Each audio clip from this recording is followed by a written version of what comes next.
Welcome back to the Fanspeak Network. This is another episode of Talking Ball with Steveospeak. We're going to be getting into a big eliminator soon and some other drafts. I am going to give people a few minutes just to get in before we, and let me change the, where I'm at on the screen here. And yeah, so we will be doing a big eliminator start today, and then we will look at some other drafts and decide what we want to do then. To start, let's take a look at the big eliminator. Well, first, let's say Underdog today released the Pomeranian 3. We know they're releasing something every day this week. Today was the Pomeranian 3, but what's even more interesting is it's actually rake free. So they changed a lot about this contest. Instead of 2 of 12, it's now 3 of 12. From the first round, I think it was 2 of 10 or 2 of 12 for the second round. So that's roughly the same. I think it was 2 of 10. But the last round was 1 of 10, and it was a small final. So this is a bit more top heavy for the final prize, which is even higher than the regular Pomeranian, which was 20K. So it's 25K up top. You only get 60 for making a finals team.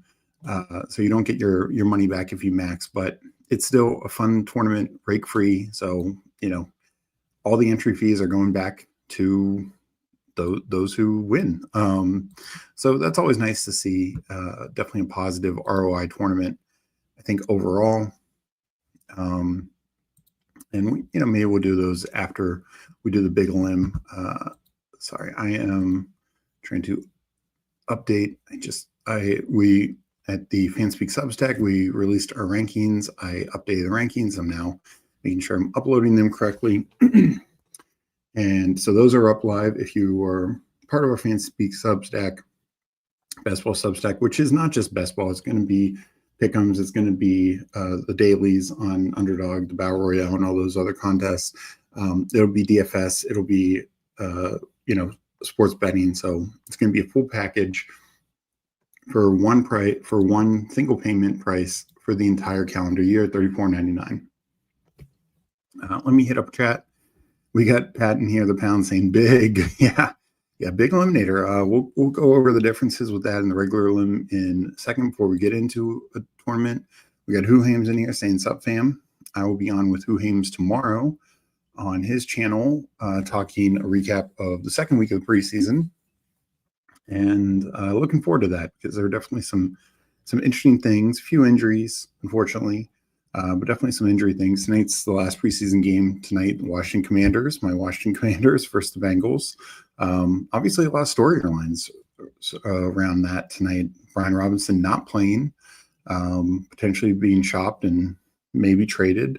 What that means for Jacory Krosky-Merritt, who I'm also not sure if he's playing or not, because he's been dealing with the shoulder injury. I haven't heard full clarification on that.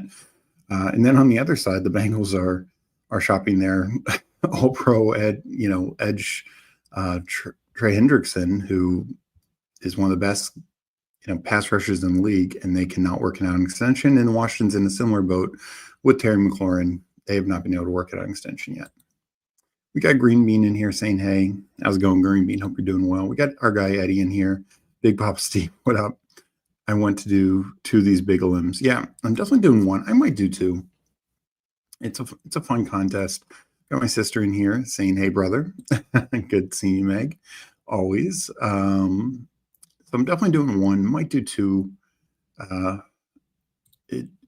We'll get into that in one more second. Let me just finish updating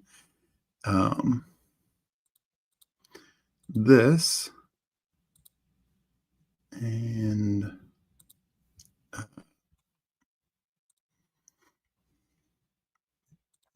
so hold on one second. I did something wrong, which is not shocking when it comes to tech stuff. So we will get into Big Elim in a second and talk about it. Kix is in here saying, hi, Steve. Hope you're doing well, Kix. Eddie, Eckler and JCM season. Too bad I don't have enough JCM, but I have a lot of Eckler. Yeah, I have a lot of Eckler as well. I'm trying to catch up on some JCM. And Meg says her rankings are updated as well. So all the Fanspeak best ball rankings are updated. And Eddie's saying hi, best ball sister. So yeah, we will get going in 1 second. And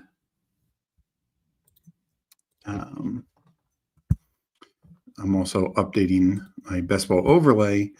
I just downloaded my my latest exposures. It's been a couple days, so going to get that. So we are up and going. Obviously, I don't have any big elims, and I don't even think using the elim percentages make a lot of sense. I'm just going to judge it by, just my player takes. So let's look at the big elim contest before we actually enter it, which we'll do shortly. It might take a few minutes to fill, so we'll talk through other stuff during then. So unlike the regular, they changed the Eliminator format, we know, this year, and made it essentially a 50-50 the entire year until the final week, which was a three-man battle. This, it started out 6 of 12, and then head-to-head, 1 of 2, 1 of 2, 1 of 2, all the way up to the very end. What they did here, this is much more akin to last year's Eliminator format. It's 10 of 12, 8 of 10, 8 of 10, 6 of 8, 6 of 8, 4 of 6.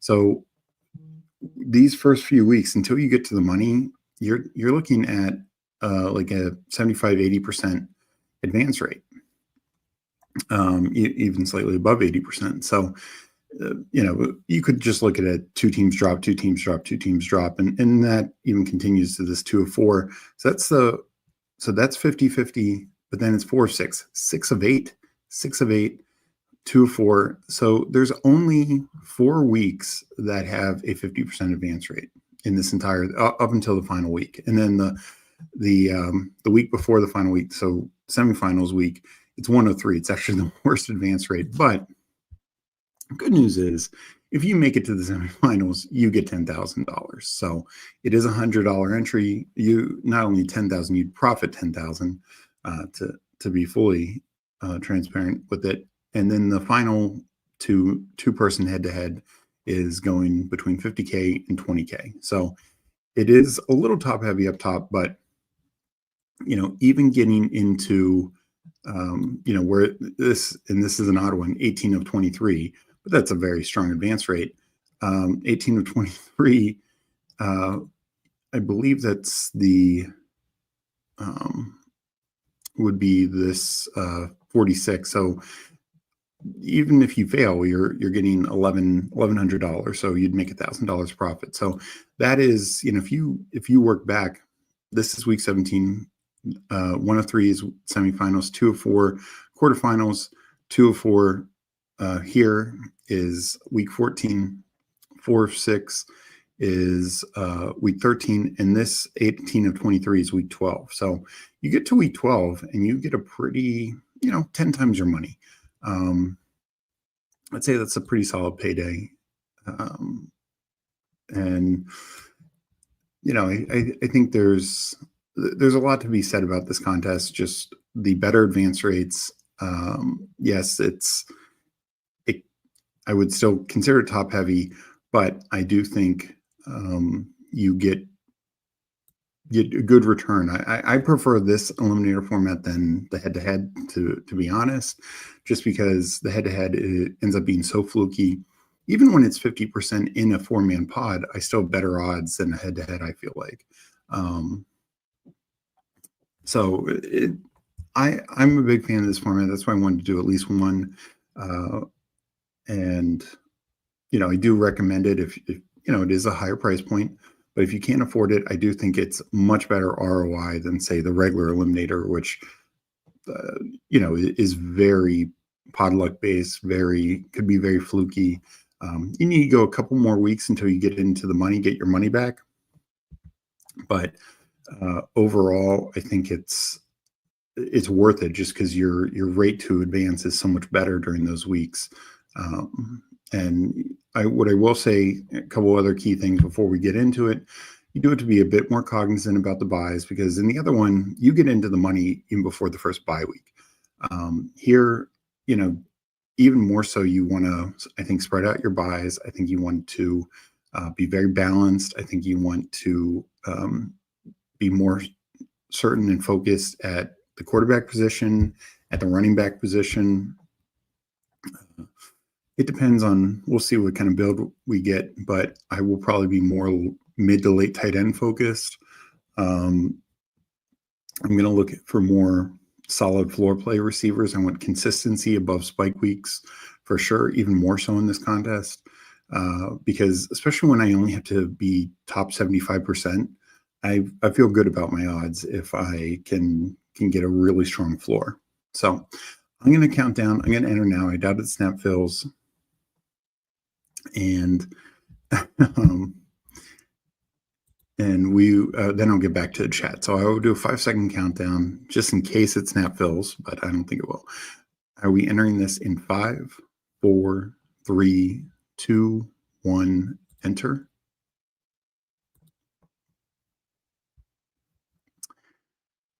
So we're waiting on just one person. So hopefully if anyone else wants to get in, jump on in.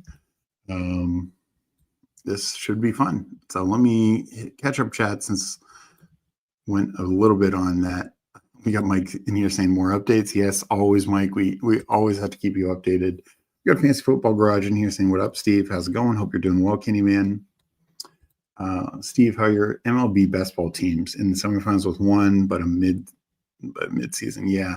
So mine didn't, I kind of midweek, Tuesday, Wednesday, I was looking to, I had 25 quarterfinals, dingers. I was looking to advance about 8 of them. I ended up only advancing 4. I was looking to advance a couple smaller contests. The only smaller contest, and I had shot at my Frozen Rope, my $50 contest. Essentially, I was tied, and that just didn't pan out either. And of my smaller ones, I was set to advance in a couple, and we got one little eliminator for MLB. So I got 5 more contests to go. Definitely not the run out I was hoping for. Big money Steve out here just jumping into them without any care. Yeah, well, there's still care. But no, I do want to do this. We will, all right, this filled. Recognize a few names if anyone's in here. John Ditcher and Ballin, I definitely have seen before. Please let us know. I got the 11th spot, so hopefully that pans out. Works for me. Draft will be starting soon. Why is this not? Why can't we see the whole board? Interesting. I'll figure that out later. Oh my God, like, what up? I hope you're doing well. OMG. Steve is saying shoot from the moon. Yeah, there you go. Exactly, Eddie. Appreciate you guys. I think he just likes to say top at me on stream. Oh my, I love you guys. Thank you. Appreciate everyone for joining in chat. Minimize to 90%. Meg says, let me try that. Yeah, that worked. Don't know why. I've done other streams since the change. So the draft has started. Of course, Chase goes 1. And we will see. So I did upload my Eliminator rankings. I did update them, even though obviously the regular Eliminators failed. I think there are some nuance and differences for the Big Eliminator. Like I mentioned before, even more quarterback friendly, more running back friendly. But I do have those updated relatively. But of course, this is just a much different contest.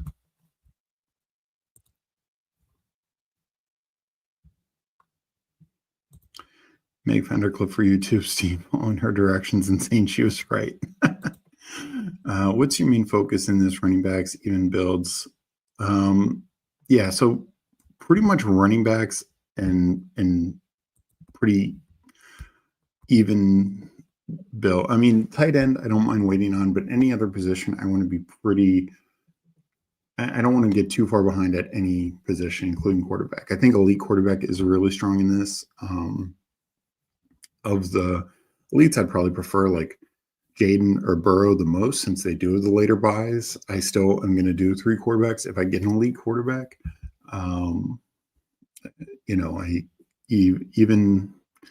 even if it's like as he was announced today, a Joe Flacco at starter. I mean, just anything, any edge to help you get through, A, to the money to get your money back, but B, if you can get to week 10, like I said, week 12, you'd have a nice payout if you get to week 12. So speaking of running back rankings, I did move a chain down. Genty goes, I'm going to pull up Jonathan Taylor here. Just for this contest specifically, certainty is what matters. And I want a guy who can be RB1, and that's JT. And these receivers are also very flat to me, but the chain definitely taking a bump down in value, I feel like, with the potential injury. I'm missing some early time. But yeah, these receivers are very flat in value to me.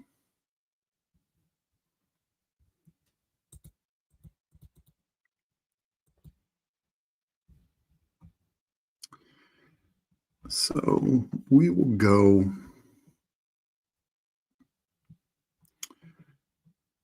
We're going to go Drake London. Definitely debated Nico. Do have some concerns about their offensive line, and it might take a while to get that offense. New offensive coordinator, things of that nature. Same with the Lions even. They don't have many personnel differences, but it is a new offense coordinator. What I like about Atlanta is the other thing early on. Reports were a little better about Mooney today, or I'm sorry, Darnell Mooney today. But London, I just think, could have a massive volume, particularly early in the season. So it gave me a slight edge there. Again, kind of a very flat tier receiver for me. So I do.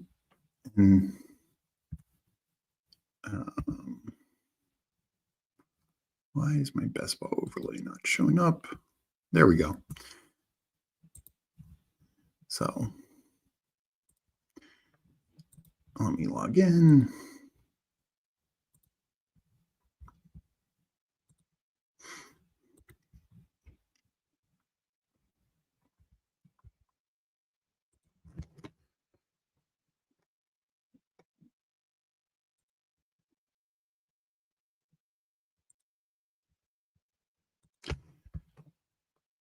And update my CSV.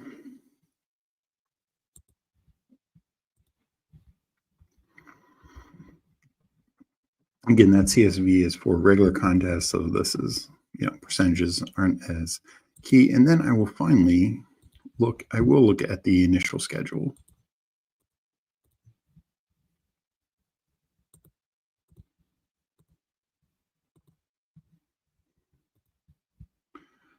I do think there is some value there.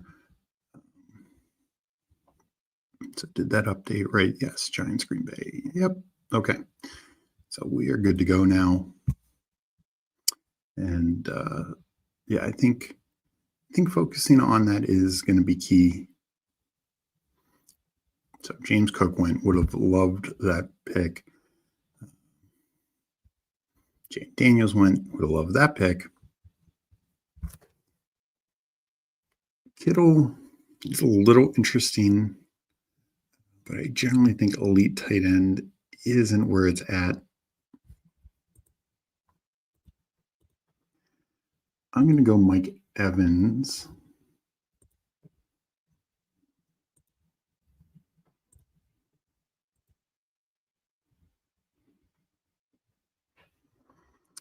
And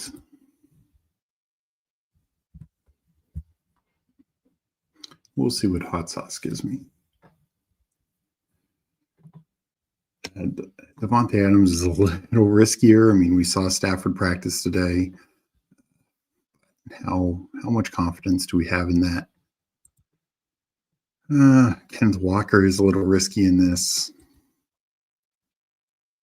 I am going to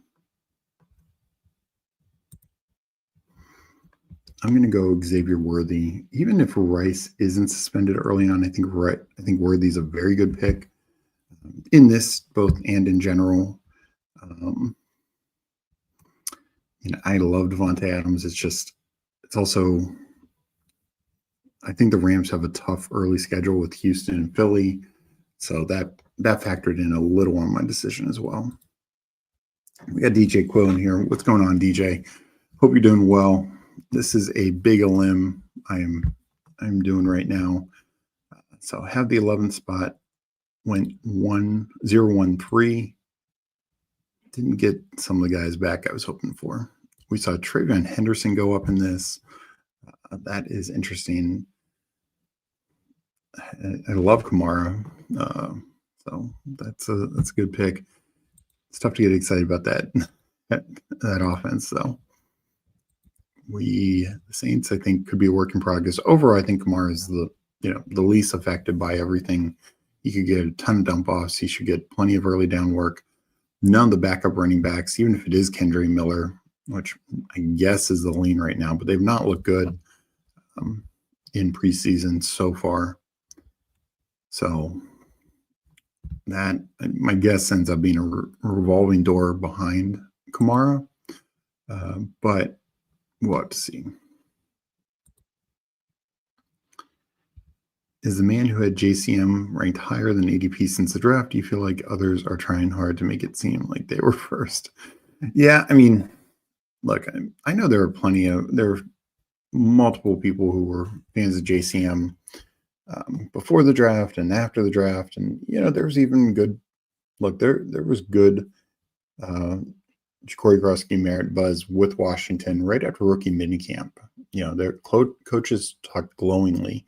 Him and Kyle Monangai were these 7th round rookies who were getting talked up like you would have thought they were 3rd rounders. So that's one of the reasons why I had him where I did after when BBM launched, and I moved him up some since then, and then of course now recently much higher. It is tough because I do think, wow, it looks like Washington shopping B-Rob. I don't know if they just flat out cut him. Even if they do, I still think him and Eckler are going to work in tandem, and wouldn't be surprised if McNichols or Chris Rodriguez, who both got run last year when guys were injured, could get worked in a little bit, particularly early on. I don't think JCM is as good for like an Eliminator format. I know that wasn't your specific question, but I do think some people, like I saw, him going in top 120, top 100, that can get a little rich.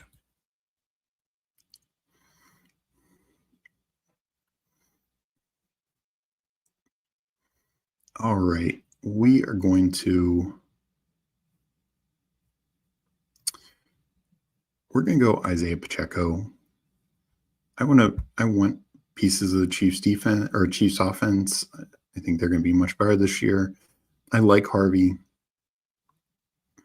for sure, and I do think he's going to have a big role, but didn't feel the need to massively pull him up.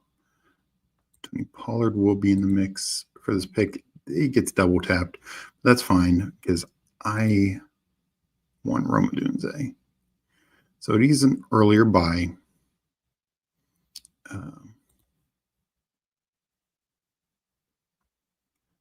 But I think that is looking like Roma Dunze is going to be the wide receiver 1 for the Bears. So I'm at 0-2-4-0 through 6 rounds. And, I think I'm okay with this build. Like Pearsall and Dunze were the 2 guys. Diggs, those are the guys I was considering, though. Diggs might start slow. So just pulled the board up, Eddie. I started, we started with JT, Drake London, Mike Evans, Xavier Worthy, Isaiah Pacheco, and Roma Dunze.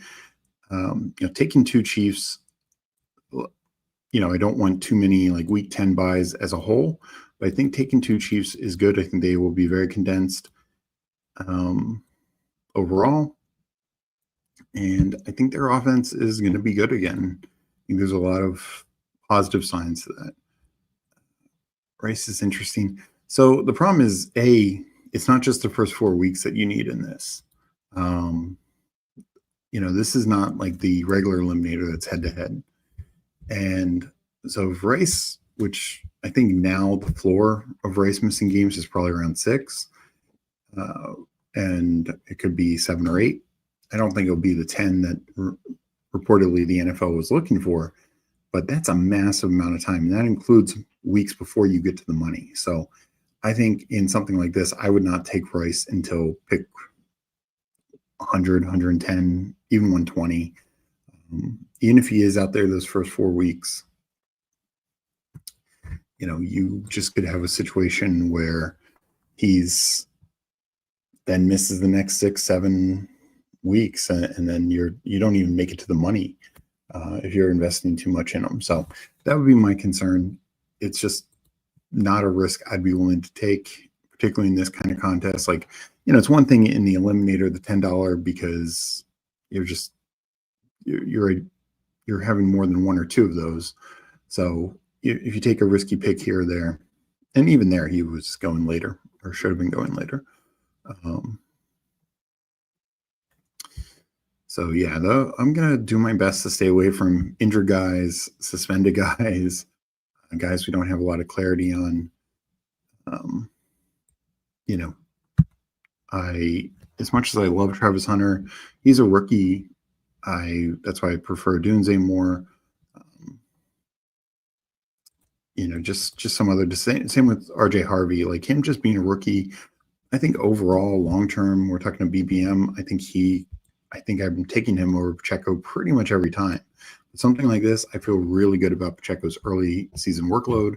He's competing with Kareem Hunt, Mitchell, rookie and Brashard Smith. Like I just don't think they're contending early in the season. Definitely not going to be taking Brian Robinson Jr.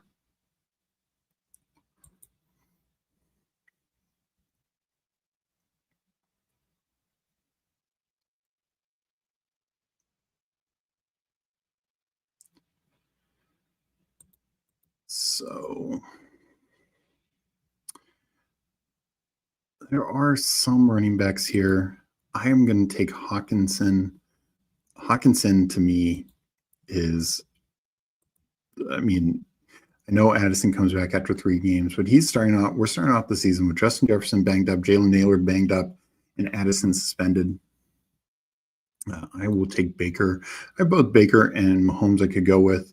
I love Baker's schedule better a little bit, and I just think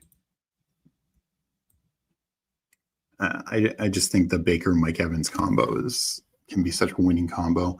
Like I said, I do want 3 quarterbacks. That will be a focal point. With Hawkinson, maybe I stop at 2 tight ends. We'll see what the second tight end is, but very likely could take 3 there as well.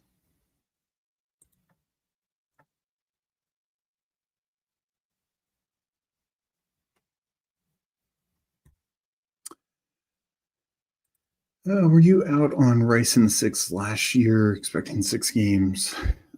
I was very low on Rice until right before the season when it looked like the suspension wasn't going to happen. I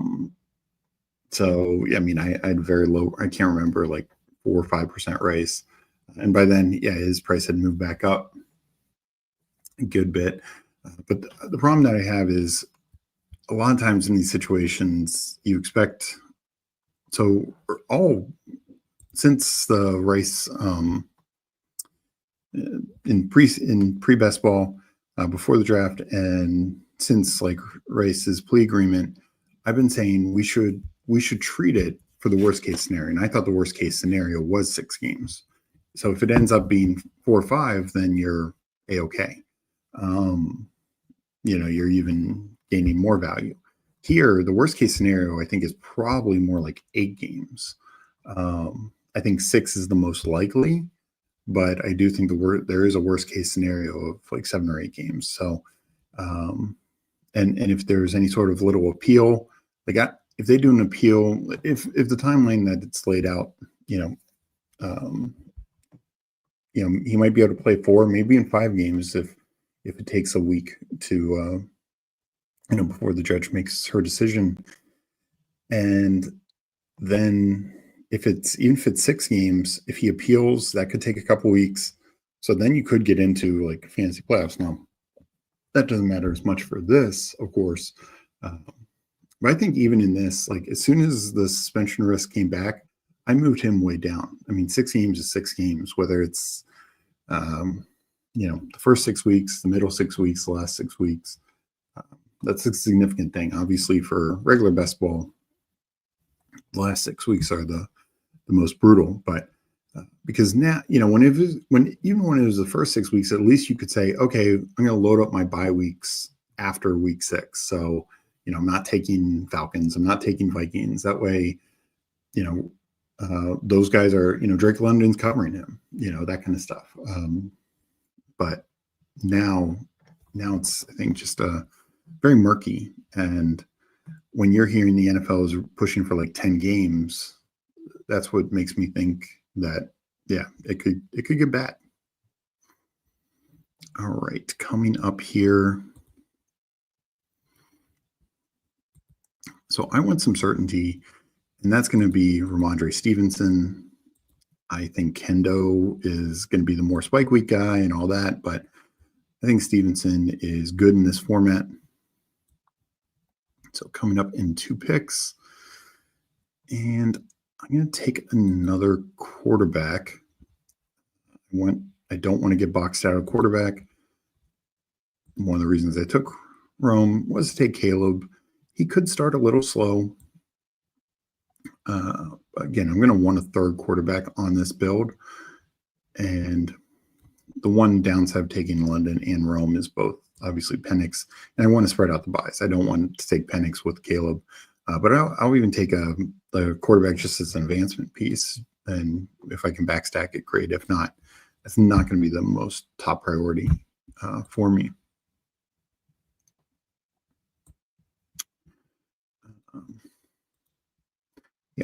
No, Hawkinson, I'm right with the field. In Eliminator, I think he's very strong, of course, and in general, I think he's a good tight end. Baker Evans is a combo through the roof. Yeah, that's one of my favorite. Yeah, no, that's where I'm at now. Who Hames? Like, I think 6 is like the min, and that's not great. Does anyone know how probation works? If Race gets a ticket for going 5 over, I don't think it's that. I think it would have to be some like maybe reckless driving or something. Yeah, but yeah, that's how I believe it. Now, if he gets something else, reckless driving or cause an accident, of course, I think that would be an issue.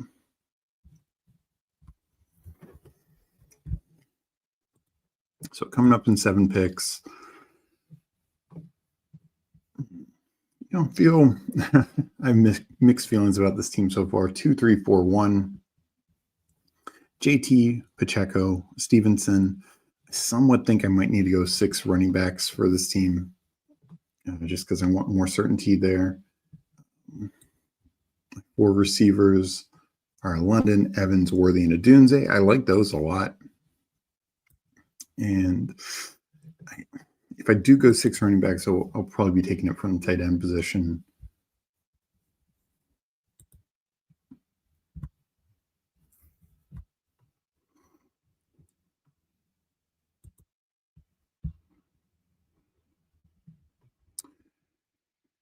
So there's a few guys here.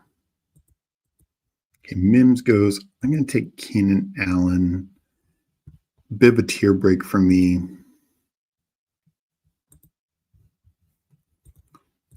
Tight end. Could go Goddard and be done at tight end. I'll probably wait. Quarterback. I like Bryce Young, but I don't know if I can afford to take him right now. think I'm going to go Rashard White.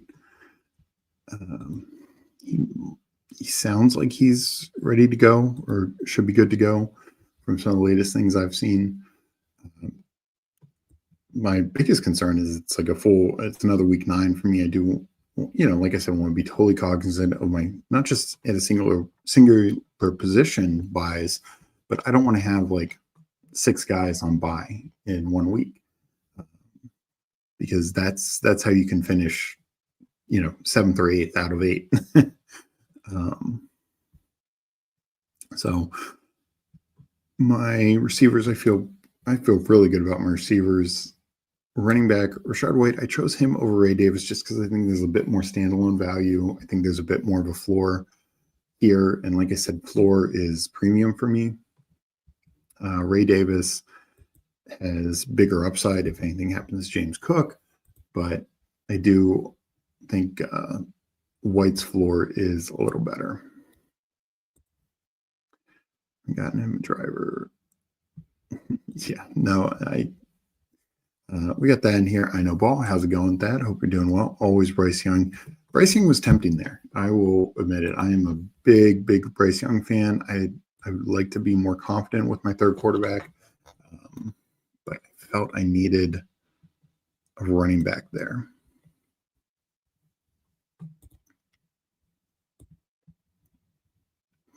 So 2, 4, 5, 1.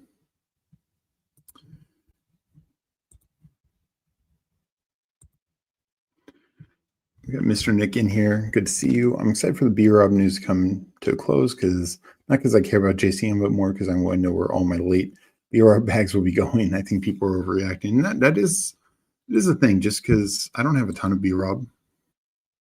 But there are situations where you could go to the Texans, and that would, if Mixon is missing significant time, that'd be an upgrade. Look, he could go to Dallas, and people say, oh, they wouldn't trade into the division. They trade Jahan Dotson at this time last year to the Eagles. Sure, at the time you can say they didn't know they'd be a contending team, but from Washington's perspective, they might look at the assets not just this year, but going forward. If it's Dallas's train of, offers more, and it might be worth it.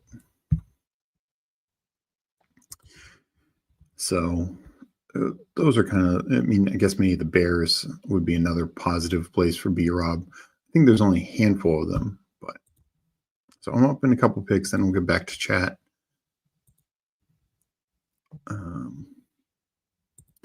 Hunter Henry or Brenton Strange. Jerome Ford is interesting in this format.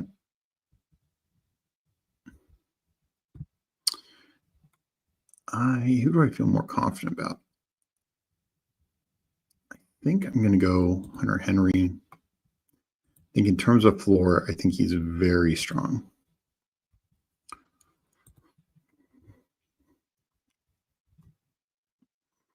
So quarterback got really picked over.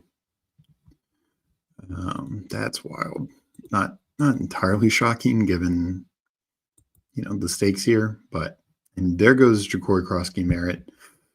And Eckler. I actually don't mind the double tap. I think that's a smart play. I was considering Eckler just because it's more safety. I'll take Sam Darnold here, though. I need a third quarterback. He's the clear starter. Different bye week. So if we get a stack, we get a stack. I'll be totally honest. I'm not worried about it at all.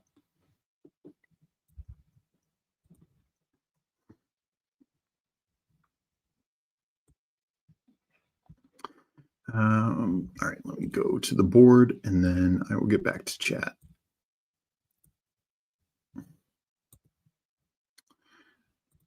Whoheems, thank you. I'm never sure about that AI, though. I ask it how long until it always says something different. Fair. We got Charles in here. Go Arizona Cards. Just jumped in. Elim, we like elite onesies. Same for Big Elim. I definitely think from the quarterback perspective, yes. I didn't get elite. Baker was right up there with anyone last year, but didn't get that. But I think a little less for the tight end, just because for this, it's not 50-50, so it's not going to separate you necessarily as much. And also there could be multiple in your pod. If you have Bowers and Bowers has a 20-point game, or McBride, etc. So there's that aspect of it. And just the opportunity cost is real. Like whether you're taking a quarterback in the third, fourth round, or a receiver in the second round, receiver, running back in the second or third round. I just think the opportunity cost is a little too much for the elite tight ends. But I did get Hawkinson. I mean, Hawkinson is sixth tight end off the board, and we know he's got top 5 tight end ability. So I feel like you get him at a discount, which is good. Rashard White and Lim isn't good feeling. I know you will land this. Yeah. We will see if we can make this work. Seattle needs another running back. Yeah. I mean, Seattle should be the one trying to trade a running back. So George Holani looks pretty awesome. Double tapped a couple times and slows. Felt good, honestly, about the Eckler JCM. Yeah. No, I like that. I mean, this contest is a little different, I guess, but probably directionally the right call. Hartman in here, GM. Hope you're doing well, Hartman. What are the chances Boone doesn't sign him at all? Well, I don't think that's the case, considering they just signed Isaiah Bond. I mean, I know there's no charges there as well, but that was definitely an interesting call.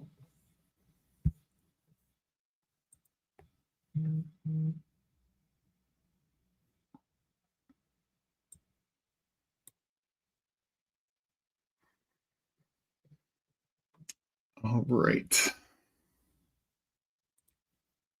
Yeah, I'm gonna take DeAndre Hopkins. As I said, the guy here is 7 running backs, so I didn't think he'd be taking my running back from me.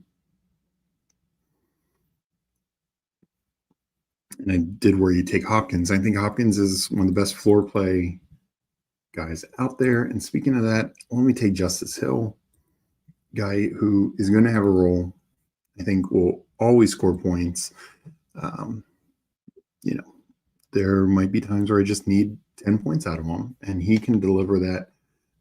Is where a guy like Keaton Mitchell, I don't think can. Sean Tucker, probably not. I'm going to take another running back, I believe. I'm only taking Hawk and Henry. I think I am going to add a 6th running back, but I think Hill has more value in this format. And same with Hopkins. It's also 2 Baltimore guys. Don't have week 7, so it's not like overstacking that week. And it's 2 guys from one of the best offenses in the league, who I think can just add a good, strong floor.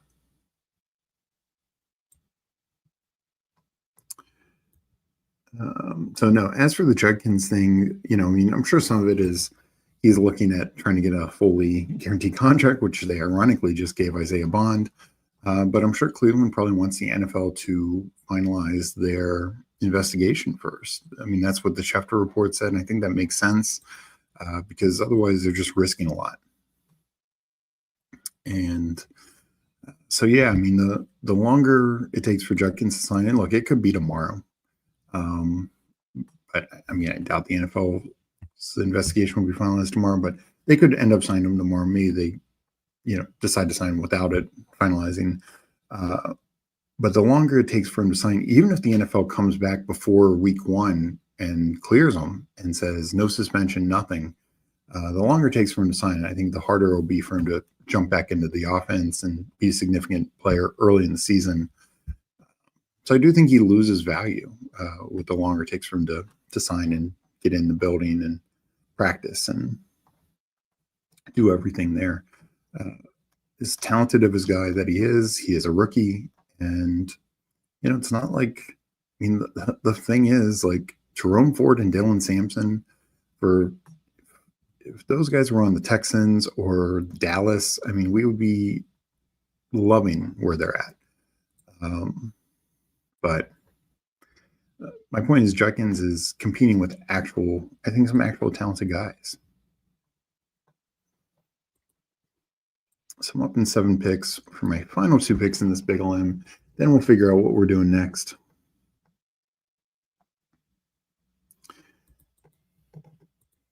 The B-Rob news just makes all the super late round picks more difficult, like Chicago or Dallas, because there's an even bigger chance for a drafting complete zero. Yeah, I agree. I feel probably a little less about Chicago, though. I mean, is Roshan in witness protection? Like we cannot get updates on this guy.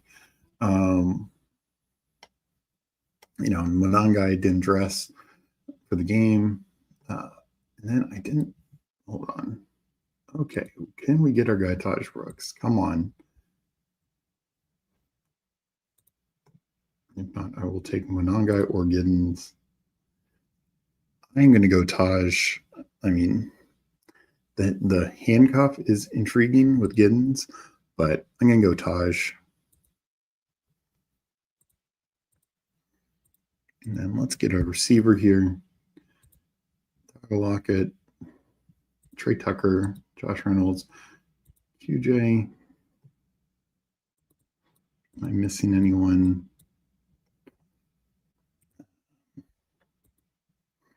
I'm going to go Tyler Lockett. I do believe he's got a roll early. It's a different buy. I already had Atlanta, so I wasn't going to go Ray. I don't know if he was available. Second week 10, but that's fine. So that's my final team, and wasn't going to go like MVS or Horton if he was available. I don't think he was, but so we'll recap it in a second. But no, I think, there's a lot of talk this weekend about the Texans running back room, whether it's Nick Chubb, whether it's Woody Marks, whether it's Dameon Pierce. I don't want a lot of them because I feel like they could sign anyone off the street or trade for anyone. I mean, if they trade for George Holani from the Seattle Seahawks, give me that. I don't know if George Holani is in the player pool. It's a fair question. Oh, yes. How about that? Don't know if I'll be trading for him unless we hear about trading the next day or two. But, yeah, no, it's just the Texans are a team that's just absolutely ripe for a running back to come in and just end up their starter. So I don't think there were any other teams in here that I need to review. I went 3-6-7-2. Baker Mayfield, Caleb Williams, Sam Darnold, Jonathan Taylor, Isaiah Pacheco, Ramondre Stevenson, Rashard White, Justice Hill, Taj Brooks. So really spread out my running back buys, only doubling up on week 10. Receiver-wise, Drake London, Mike Evans, Xavier Worthy, Rome Odunze, Keenan Allen, DeAndre Hopkins, Tyler Lockett. So the other reason I went Lockett is, not only is early on important, but week 5, pretty early game. I have 2 guys on bye, 2 of my top 4 guys on bye. So I want to be as secure as possible. Went with 2 tight ends, slightly risky there. TJ Hawkinson and Hunter Henry, though, feel pretty good about that room. Overall, didn't get an elite quarterback. Really only have 2 starting running backs, so I don't love that. My receiver room, I think, is my strongest, which generally I don't think is the greatest thing you're looking for in an eliminator format, but I think my running backs are fine. I really prioritize, floor and safety and security with guys like Stevenson, White, Justice Hill. I think all those guys they don't need an injury to be relevant. So we will get into some other draft after this, but let me hit up with chat. We got mixing Taj Brooks. I did get him. 22nd like. All my favorite humans are here. Appreciate you, Fantasy Dog. Did you see Jefferson is practicing? Yeah. From what I saw, it wasn't like full go, but yeah. I mean, I think Jefferson's playing week 1. when I mentioned about Hawkinson, I think it's just he might be the focal point of the offense. Who Hames, Dallas feels unlikely, but possible for B-Rob, same division. Yeah, like I said before, I mean, they had no qualms about trading Dotson in division last year. Now, granted, as I mentioned, then Washington wasn't really considered a contender, but I mean, Dotson got a touchdown in the Super Bowl, right? So, and they would have made the Super Bowl without him for sure. But yeah, I think Dallas would definitely have to pay the highest price. But maybe they're the only one, really willing to offer something of value. I don't think I'm going to do another big elim, Charles. I might do one more on my own, but probably not one more on stream. Let's see. I would be good going sprint, marathon, puppy, Pomeranian, of course. What does everyone want to do? If anyone mentions anything in chat, they really feel like jumping in, I'll be happy to jump in as well. Of course, we need to see if the sprint marathons will fill. Don't always fill them, but I need to get more. Definitely potential for overlay for both these contests. They are currently at 38% and just under 38%. So, all right. Let me check and see where we are at on a sprint and try and enter that. So entering now,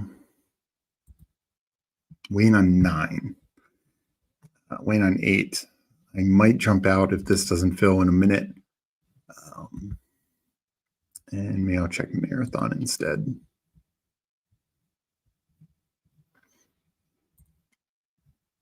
I got Legion in here asking, do you get any dingers to the semis? So yeah, I mentioned this at the top. I had 25 dingers in the quarterfinals.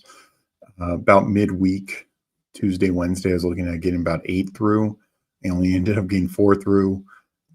So that was definitely a disappointment. And I had a $50 contest that I was essentially tied with to get to advance. That didn't make it.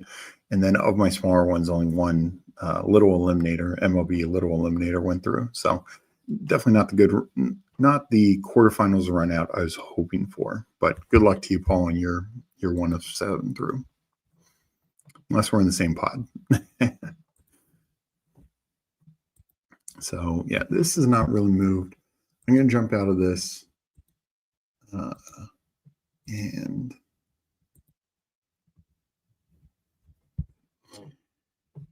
let me just check the marathon real quick. Jumping in right now.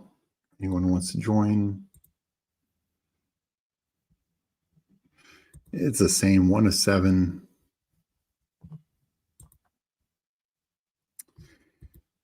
Yeah, or waiting on 7. I'm sorry, not 1 of 7. All right, I'm going to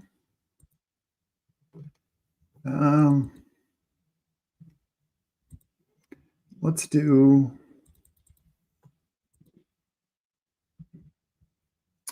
I'll do a puppy. Let's do a puppy. I'm not going to do too many more of these, but it's going to fill in the next day or two. So it's at 85%. Probably slows down with a little bit with the Pomeranian 3 out. But I will do a puppy. I will count it down from 10. I'll be entering 10, 9, 8, 7, 6, 5, 4, 3, 2, 1. Enter. So waiting on 3. If anyone else wants to join in. So yeah, we know Underdog's releasing, looks like a contest today. Today was a Pomeranian 3. Went over it a little earlier. Maybe we'll do one after this. I love that it's rig free. It's definitely a lotto in the finals. But it's still 25K up top, so pretty good payout.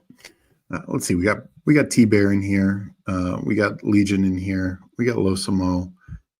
fun draft. Don't think I recognize anyone else. I got the 3 spot. So we will queue up this. And yeah, for Underdog, so it looks like they're doing 4 more tournaments this week. Me personally would love one of them to be Superflex, even if it is. Last year, 2 of their Superflex contests were single entry, $10 one, and then a Superflex Pug.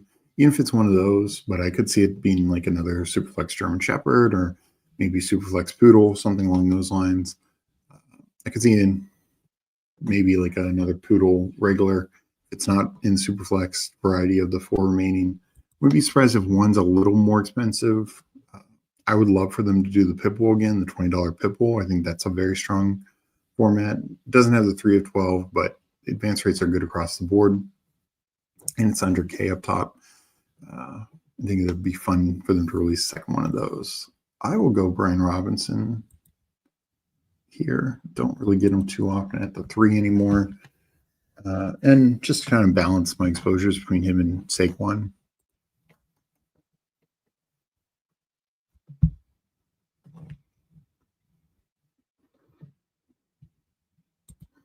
Nice, Eddie. Oh, wow. I didn't see that about Freddie Peralta. Honestly, I haven't even looked at the 4, well, I guess 5 teams with the level eliminator that got through. I was tilted last night with the run out. Like I said, at midweek, it was looking good. And even into yesterday, I thought I was going to do a little bit better. They need a Superflex weekly winners. That would be interesting. Yeah. Yeah. They could do some sort of like, I don't know, about mini weekly winners or something. People like that. I don't know how they would do it.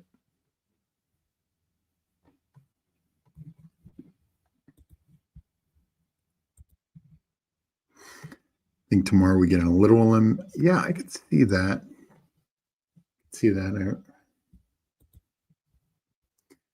Yeah, I don't know. Like I feel like at least one thing will be a little different. Obviously, people have noticed in the rankings format, there's this mini best ball.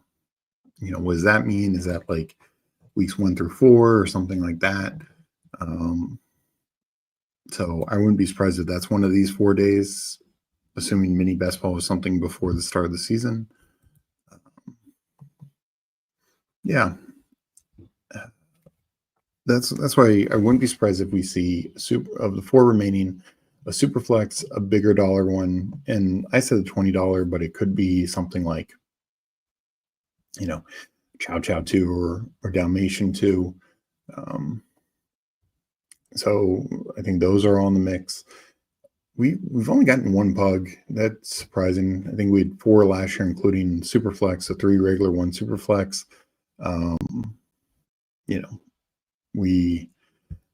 I could see a hound dog or a poodle, but yeah, either this little limb or the mini best ball. I could see one of those being it. As much as I'd love it to be like another rookie sophomore, I don't see that happening. But I would love that. I was a big fan of that contest, especially now we got even all this like late rookie news, guys like JCM and like how we're valuing guys like Troy Franklin versus Pat Bryant. Even guys on the same team. Like I think we'd evaluate them a lot differently now.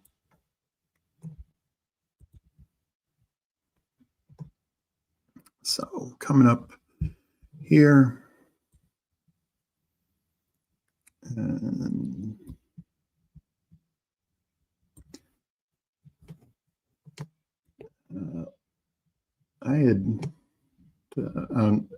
I'd moved A-Chain down with the injury, not just in a limb, but in regular as well. It doesn't sound great. Also, boy, the Dolphins running game does not look good in the preseason. I know it's just preseason and you don't want to take too much from that, but that offensive line has not looked impressive. They have some young guys who you'd be hoping that preseason would be showcasing them. And compare that to Seattle's offensive line. I don't necessarily think Seattle's going to average 6 yards a carry or whatever the running backs have been averaging, but their young offensive linemen have looked really good. Not just their rookie, but some other guys.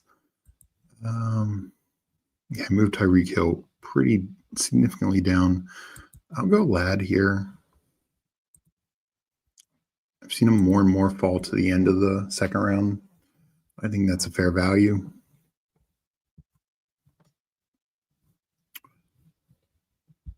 And let's see what Legion and T-Bear do.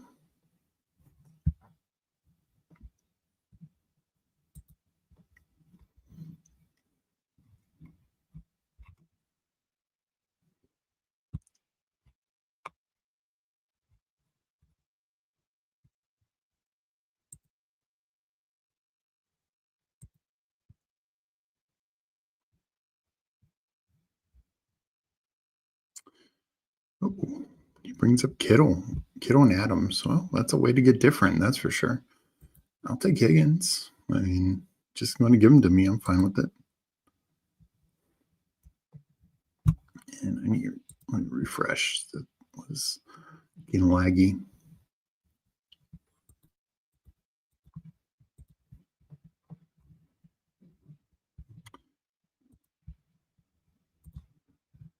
All right, let's go back to the board. And so, like I said, I'll be on with 2 games tomorrow. We'll be talking preseason. But I will say, I haven't watched all the games so far from the weekend. I will say I'm definitely worried about the Dolphins. You have Tyreek Hill, not 100%. Darren Waller hasn't practiced. Now Achane's hurt. Offensive line hasn't looked good. Jalen Wright hasn't looked good as a backup.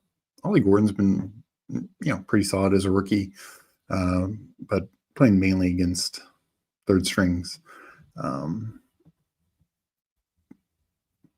I definitely worry about where that offense is to start the year. There's still a lot of natural talent there that they can figure it out, especially when some guys get healthy. But boy, they could dig themselves a hole pretty quickly. I'm trying to think of any other team. Like the Packers haven't looked good, but of course, Jordan Love wasn't out there for this game. They didn't really play any of their starters. Marshawn Lloyd getting injured, I think, makes Jacobs a better pick.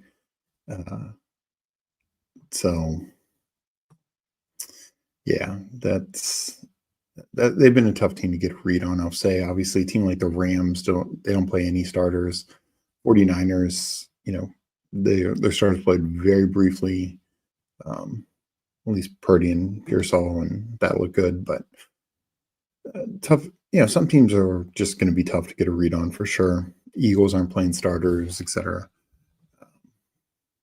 But some that have, there have definitely been a few teams that are makes me a little less bullish on. I was always a little concerned about the Dolphins, but boy, it does not look good. I'm saying he's 12 games in. Denver game hasn't uploaded yet. That Denver game was a good one. All you need is Gordon and NWI. Yeah, that could be the Dolphins' picks. I mean, at this point, definitely the best value, that's for sure. So yeah, I'm trying. I moved Ollie Gordon up a decent chunk. I want to draft a lot more of them these last couple weeks. I think he could take away that number 2 role from Jalen Wright.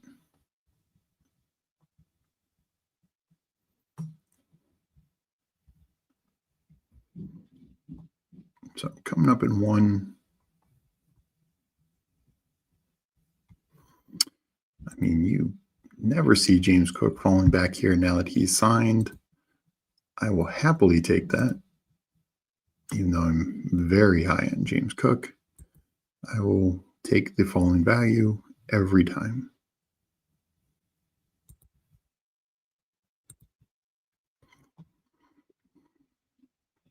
So I did move DJ Moore down even more. I mean, I think Adunze should be going over him. And B, I mean, Burden looked good. Zacchaeus looked good.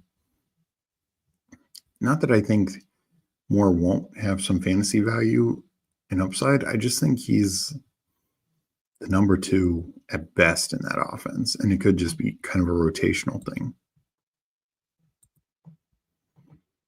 We'll get one of these 3 receivers. I'm happy with any of them.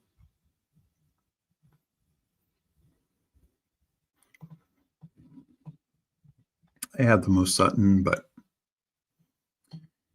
you know what? I will use this to mix up exposures a little bit. And yeah, I'll go DK. Let's go back to the board.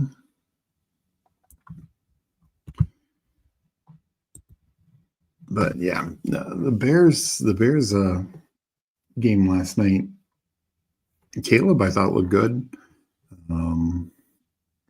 Didn't play long, of course, as one would expect, but Caleb was good. I thought, the Bears played backup running backs, and with Monangai and Roshan not playing at all, or Nine soon up. I know Loveland and Kmet, maybe early on Kmet, sees more snaps. I still think it's Loveland. I still think the Bears offense could be really fun to invest in. And, I'm for a while there, I wasn't, gotten not out on Burden, but I wasn't really taking them too much. I want to start buying back on Burden.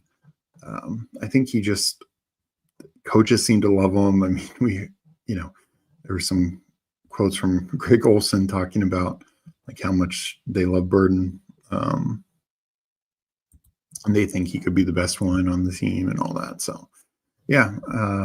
And I do think little things like the clip that was going around of him like blocking on a running play, that is absolutely going to get you a job on the field. And it did, I got to say, it reminds me of Amon-Ra St. Brown. For a small guy, you can always trust Amon-Ra to block. If Burden starts instilling that, they started instilling that trust in him, he will find his way in the field. I will say Zacchaeus look good, and they're pretty bullish on him as well. So, yeah, that's why I'm a little out on Moore for sure.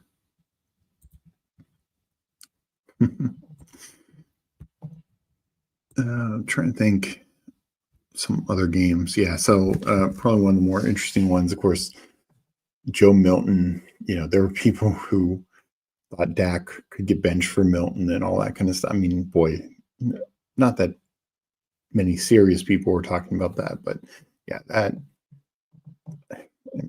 presumably he'll still be the backup quarterback. I hope so. I took him in some super flex to handcuff Dak a few times, but yeah, Joe Milton does not look good. So Dallas absolutely, they've relied on Cooper Rush in recent years when Dak has gone down to at least keep them relevant. If Dak were to miss time this year, it could get real ugly.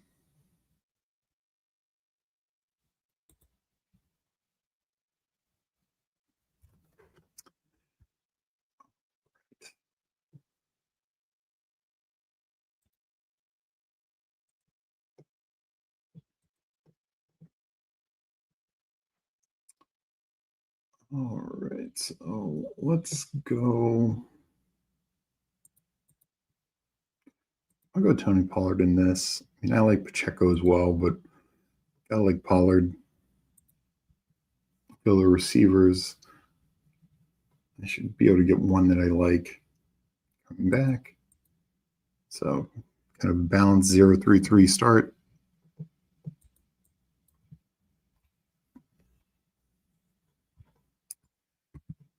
Let's see what Legion and T-Bear do.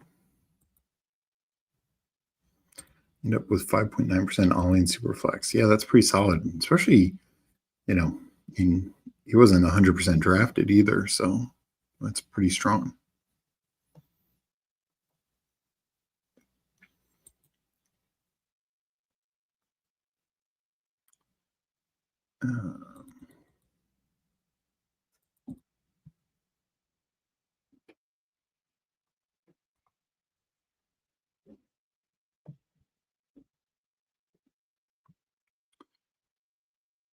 So Paul and Aaron Jones, I'll take Jacoby Myers, 0-3-4, 0 to start. One thing I will mention, because I had 3 running backs I was maybe considering, but right now we're getting a fall on Caleb Johnson.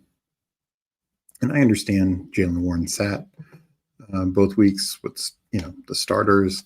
Gainwell was out there ahead of him again. But Caleb Johnson looked good. Like, he ran the ball really well. He had some really nice cutbacks, exactly what this offense is built upon, exactly what his skill set is. He also looked decent in pass protection, I'd say. And there was his one catch was on a kind of a broken play where he kept finding work and he got himself open. And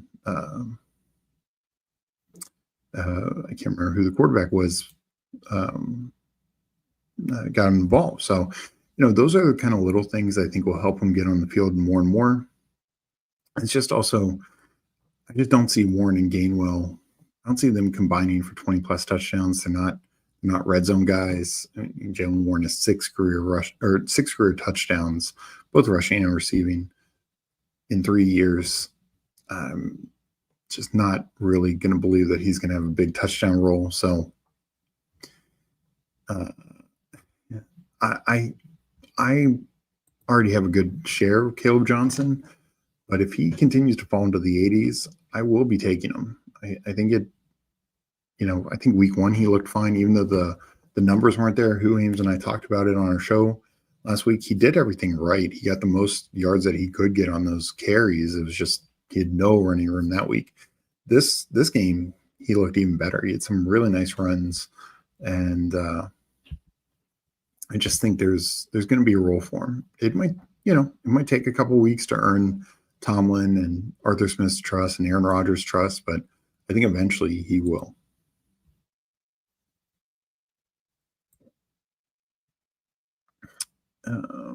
Let's see here. Paul wanted asked in there, but you're gobbling up all the wide receivers. Yeah.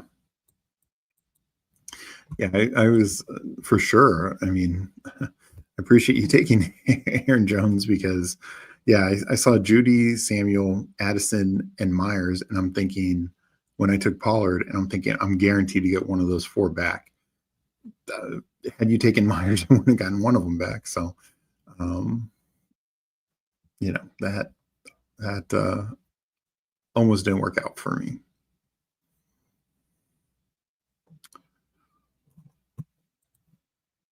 We got our guy Tim in here. I keep eating up late Rodgers and Freiermuth.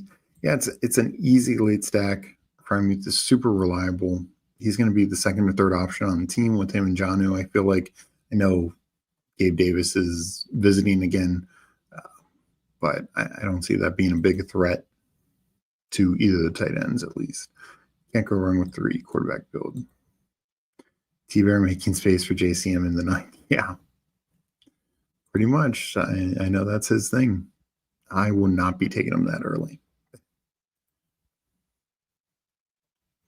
But I definitely want to get more JCM these last couple weeks.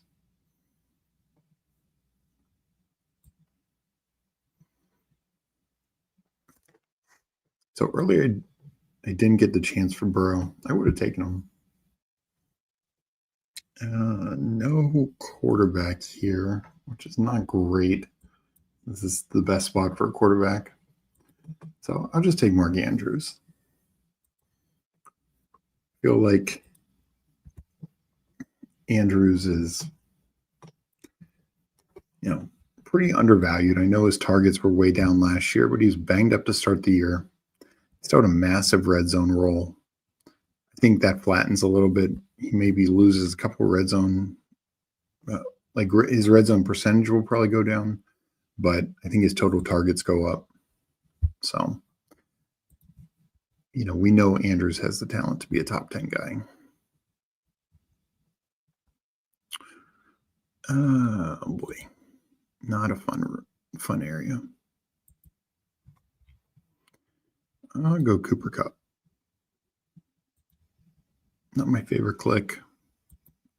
But I do one thing with Seattle that I feel like they're going to end up being a lot more two wide receiver, technically two running back. I think Robbie Yates is going to have a role, more fullback than tight end, probably more of like a H back is how it will be deployed.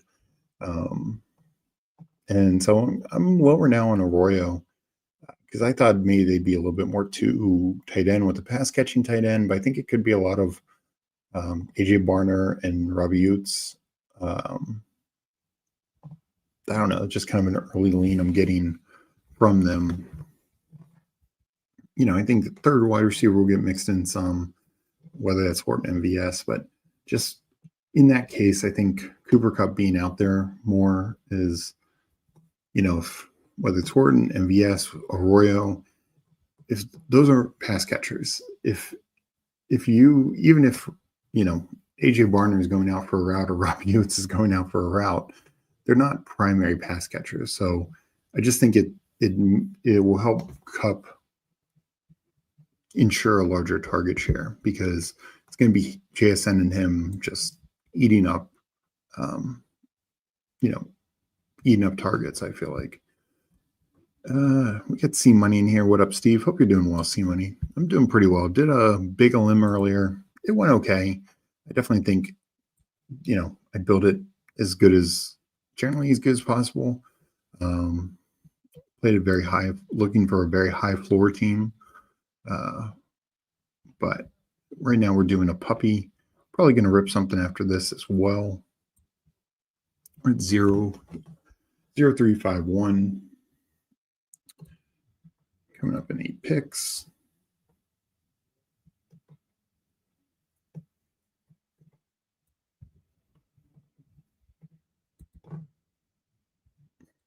Nice. Oh, good. Good luck to you. Yeah, it is. These last couple weeks are a grind, especially if you're doing all the sites, DraftKings, Drafters. Drafters especially is going to have an overlay in their big contest. They got a couple other little contests going on, including Superflex. DraftKings is, they might be able to fill their contest this year. They've had overlay in the past, but maybe they get to fill it this year. They're running a lot of contests as well. And then, of course, Underdog this week, dropping something every day. So with of course, multiple flagships still out there. So we see Judkins here in the 114. That is, I think, very rich unless some news broke in the last 20 minutes. I'm not going to go have much more Judkins if he's going in this range. That's for sure.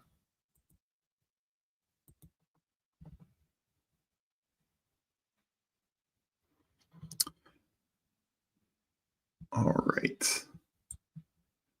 This is interesting. You know what? I will take a falling Dak. I think that value is too good to pass up.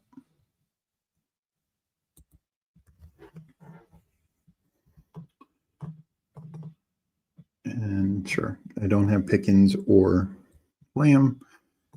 I'll shoot for Ferg later. But yeah, I think, Dak is a quarterback we know is top 5 upside. If you're going to give me a round of value on him, more than a round of value, I will take it. And I know, Legion, that might have been what you're looking for. I forgot you had Lamb, but that's just one I'm not going to give up too often, especially when I don't have a quarterback and my stacks aren't looking the best. But I will double tap here and go Herbert, get 2 quarterbacks I feel good about. They also need to switch my overlay because I have the wrong weeks up. So let's get out of this and go back to week 16, 17, 15, 16, 17.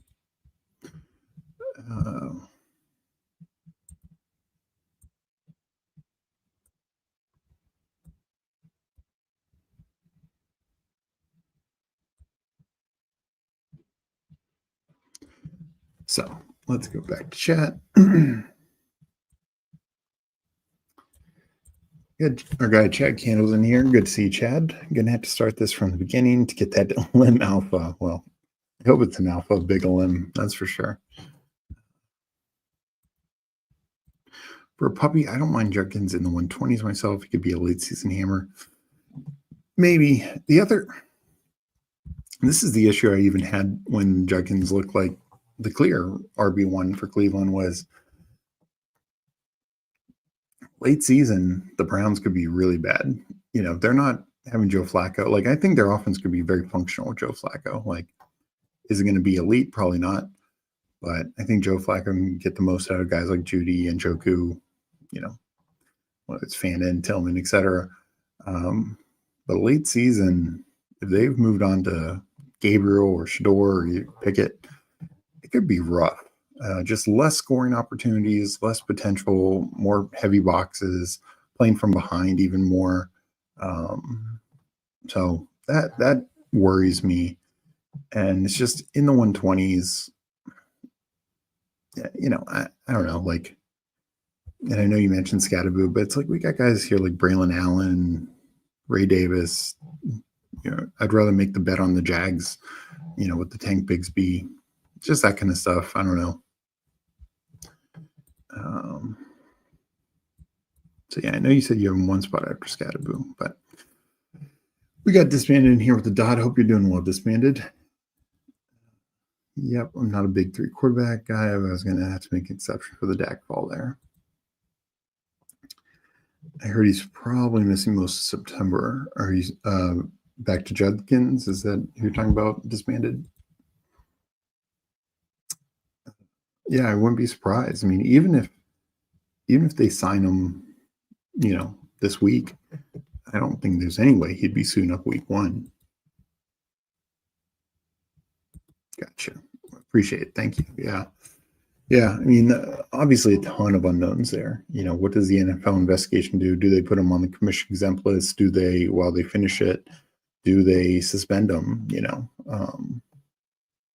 ton of unknowns. So, yeah, there's a chance he could be back in solid late, but I don't know. Like, I just also worry if he misses time, like Dylan Sampson is a really good back. All right, so we do get Ferg back. That makes me feel better about this. We'll probably stop at 2 tight ends when I have Andrews and Ferg.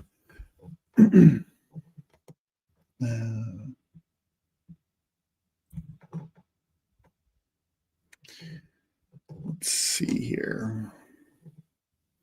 I do not know what to do with the Cowboys running game. It is got to be my least favorite situation right now.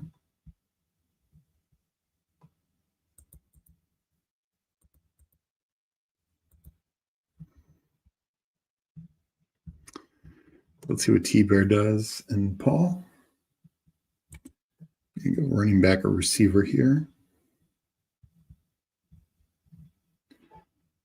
And you know what? This seems like a team to pull up JCM on. Which I actually ranked him and moved him up in the rankings to 138. You know, it's a little bullish, maybe, but it does sound like a lot of smoke of B-Rob getting moved. Not a guarantee, but yeah. Jenkins is a beast. You draft beasts. I mean, that's true, but I think Dylan Sampson's a really good back as well. I worry that it ends up being a 3-horse race. Crazy hypothetical here, Steve. What if we leave tonight's game with Hendrickson for Terry trade? That would be pretty wild. I mean, Commanders definitely need an edge, though. Is it worth upsetting your quarterback and losing your receiver? From the other side is like, what do the Bengals gain from Terry? I love Terry McLaurin, but he's the 3rd receiver on that team. Not many teams where would be the 3rd receiver. Not many teams where he's the number 2 receiver. But and I mean, you could truly give a toss up between Higgins or Terry. I think they're very much in the same tier. But Chase is obviously the alpha, and then Higgins and Terry are both very, very good starters. So that I think is the less likely reason why it would happen. I think Washington would be interested in Hendrickson, and they've definitely made moves to like contend this year outside of paying their star receiver, which is odd. But yeah, that would be a crazy situation.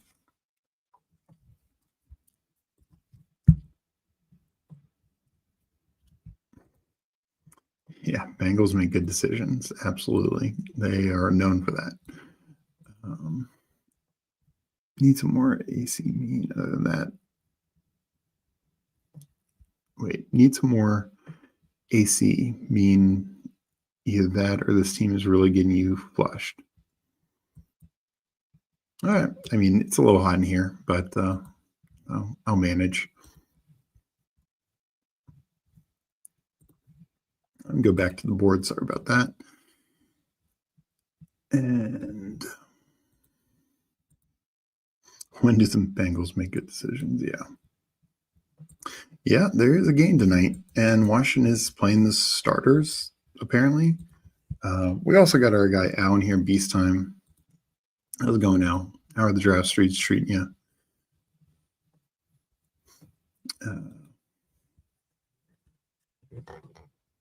So far, this draft, I actually like. We're at a 2-4-5-1 or no 2-4-5-2. So probably done at tight end. Could be done at quarterback if need be.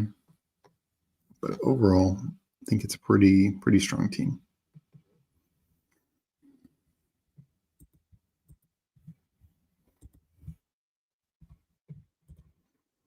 On Twitter, JCM runs for 200 yards and 3 touchdowns tonight after singing the national anthem. That would be, I mean, that would definitely move his ADP up.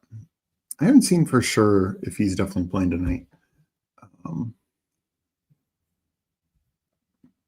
But I've been a little out of touch the last couple hours as I was finishing up rankings. So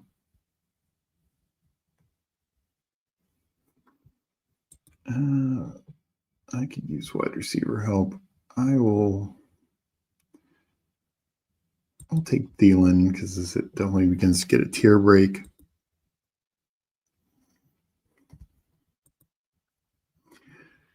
QJ, so far, I mean, I know it's concussion. Haven't heard an update on that. Hopefully he's okay, of course.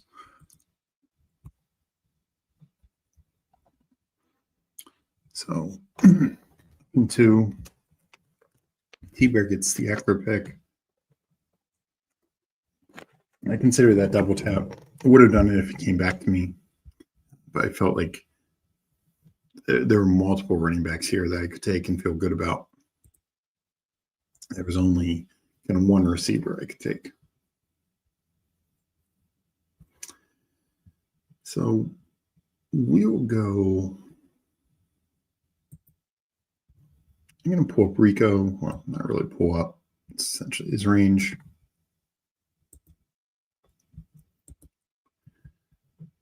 Feel good about this running back room. Could stop at 5. Might attack on a 6th.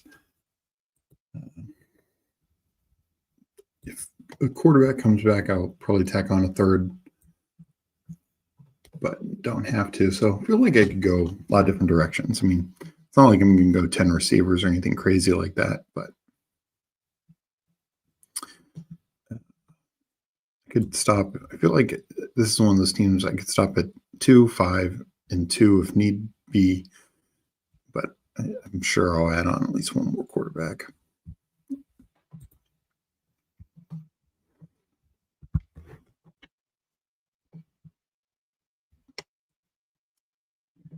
Let's get back to chat.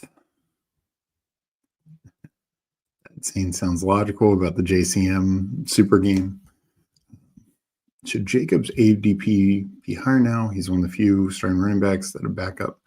Sometimes doesn't go drafted. Yeah, I mean, that's a fair point. And as I mentioned before, with Lloyd getting injured, I just, obviously Wilson is still there. He was fine last year, but looks like another year of Jacobs just getting a massive workload. Also, with Love banged up and some of the receivers banged up to start the year early in the season, I really expect Jacobs to have a big workload. William in here, William 1 in here. Good afternoon, fellas. Hope you're doing well, William. QJ going last round. Yeah, I'm definitely. I haven't known what to do about the Chargers outside of just taking Keenan Allen and Vlad of late. But QJ falling all the way to like 17, 18. That's when I'll 100% be interested. We don't have an update though. Sometimes concussions can linger. I'm not sure if he's had multiple concussions in the past. I thought I'd seen that on Twitter, but I didn't see it confirmed, so I don't want to I'm not using that as try not to use that at least as against him, because I truly don't know his concussion history. But as we know, concussions can definitely be something that compound over time. I mean, McMillan looked just as bad, not worse. And, I haven't been taking McMillan as is. Now I'm just kind of really not in on that. See money, I think Rico is so undervalued. I agree. I think he's got a third down role. I think he's got a contingent role. Really, really strong. Yeah, JCM can do it all tonight.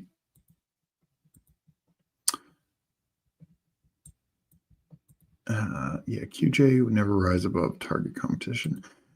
Yeah, I mean, I think he's worth some, especially in a team like this where I have Herbert.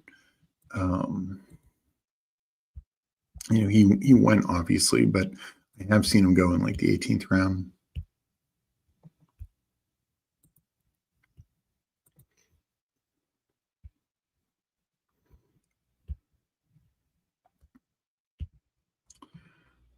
Oh boy. I will go Sam Darnold here. I already have the stack built out with Cup. And I would have had the stack with Rodgers with Metcalf, but I have more Rodgers than Darnold, just kind of evening those out. Legion, I consider Jerome Ford. Not sure if I need a 6 running back. So if anyone, I'll take somebody late. I'll probably take a receiver here to kind of give me the optionality of an eighth receiver or 6 running back. De'Ami Brown. Yeah, I think that makes the most sense. I know Parker Washington had the touchdown. Of course, Travis Hunter didn't play for Jacksonville. But I think De'Ami Brown has a pretty good role. I think QJ was always getting replaced, and concussion just might speed that process up. Yeah, potentially. It's definitely noteworthy that Kendrick Lambert-Smith was the guy who kind of replaced QJ. Could have just been for a game. It's the one thing with preseason. Sometimes they just want to see, particularly rookies, like how they look in a certain situation, certain set. Maybe Harris is their guy, still. And Harris looked good in the preseason game. It was just more with the backups. But Lambert Smith came in when QJ went down. So that is noteworthy. Not sure I'm going to be taking a lot of Kendrick Lambert Smith. And, I'll just probably leave it as where I'm at with Harris as well. I moved him way down the rankings. But, I think we have to at least recognize the potential that KLS could be a thing. So coming up to the last round, I have a 3-5-7-2.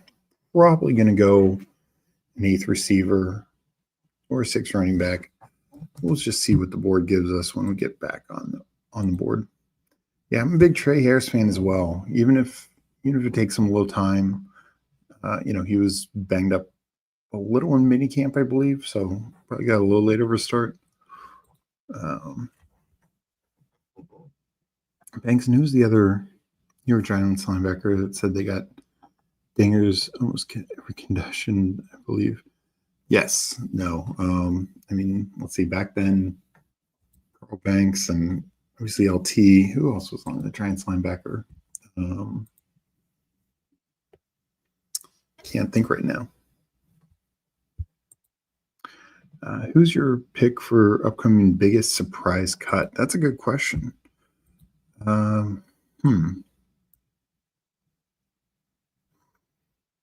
me think on that. Biggest surprise cut. I think most likely. So I think most likely it's likely to be a new coaching GM staff. I don't think it'll be like Roshan for the Bears. Though that could be in the mix. Let me think for a second. What do we got coming up here? Receivers. I mean, I feel I'm good at receiver. I'm good at running back. So do I just tack on a third tight end? Don't really need it. I think I'm just going to use this to get a little bit more exposure to Blake Corum. I've not been taking him at all. I have made a couple slows that need to finalize. But it does look like he's the number 2 back. So I will take a shot on him. You know, they play Seattle week 16. Yeah, not a big factor there, but yeah. Yeah, that's a good question. Biggest surprise cut is... I'm trying to think. I think it's more likely with the new staff. So probably isn't a surprise, but I would say Jalen Polk for the Patriots. You know, second rounder. Usually second round picks get at least 3 years. So that would be a surprise from but that aspect. But it's a new coach, new system, and when you see what like Chisholm's done, they have Kyle Williams. Obviously brought in Matt Collins and Steph Diggs, Pop Douglas. Sounds like Baker might be out playing Polk, so I'll go with that. All right, so my final team. Now look at Paul and T-Bears. Well, not sure T-Bears in chat. So if you are in chat, say hi, and I'll review your team. I do know Paul's in chat, so I will review his. We got Dak, Herbert, Sam Darnold. Got a nice fallen Dak and fallen Darnold as well. Bijan, Cook, Pollard, JCM, Rico Dowdle, Blake Corum. I think it's a very strong running back room, maybe in 4 starters if JCM gets that role, and some good backups. Lad McConkey, T. Higgins, so 2 top-end receivers. DK Metcalf, Jacoby Myers, Cooper Kupp, 3 other clear starters. Adam Thielen, probably a starter at worst, number 3. Diamond Brown, number 3. 3 week 8s. It's a little overkill, but overall, pretty good. Mark Andrews, Jake Ferguson, potentially 2 top 10 tight ends. So, like that team, fair amount. We got Legion in here. We will go view his team. 2682, Mahomes, Kyler, Jacobs, Brees Hall, Aaron Jones, Cam Scatterbo, Jerome Ford, Taj Brooks. So, very strong running back room. Yes, there's a little bit of a question on Brees Hall, but I think there's a question on taking Brees Hall at 37, not 47. Aaron Jones, he could be in a bit of a split backfield with Mason, but I still think there's value in the mid to late 70s and 80s. Scatterbo getting the fall there. Jerome Ford getting a nice fall there. Early on, he could be the guy. And also that helps protect if Scatterbo starts slow because he's coming back from injury. And Taj Brooks, big fan of him. Like that pick.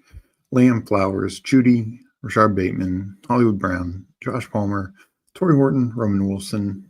Nice mix of vets and security, some young upside guys, gain a fall on Hollywood, which, yeah, if anything, he could be like that mid-season guy when Rice is suspended. He might start slow as he's coming back from injury, but I like that we're getting him in the 140s now, even sometimes 150s. Josh Palmer, I think, is another good pick in that range. And then, taking some shots on some young guys there. So I like that build. And, McBride, Henry, you're pretty good with 2 there for sure. So that I will do another draft. Let's see. I want to get some of these Pomeranians in. I think I'll just enter Pomeranian. I know these can be absolutely wild. So I will say at 512, I will enter the Pomeranian 3. And then we will get back to chat. So I will enter at 512 Eastern, the Pomeranian 3. No rate contest, 3-12 advance. And just want to get as many teams into the playoffs. We're entering now. I know it won't be easy to get many people in here just because these are been firing all day. It's already at 15% filled, something like that. Just was launched 5 hours ago. I got the 101. We got Legion in here. We got Losamo. I guess UFC Jaguar. Excuse me.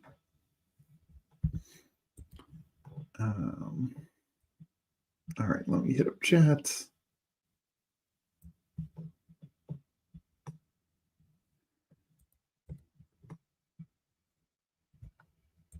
Harris share is increasing now. Yeah, I mean, look, if Harris starts going in the 18th round, I've seen him fall plummet. I will take him a few more times, but I think he really needs to fall for me to take him. I'm a big fan of his. I just worry that right now he's kind of buried on the depth chart. So Cream Bean saying, can't help you. I'm at 43% Trey. Yeah, I was up there. Since the Keenan Allen news, I've been essentially totally stopped. I want to see him fall more.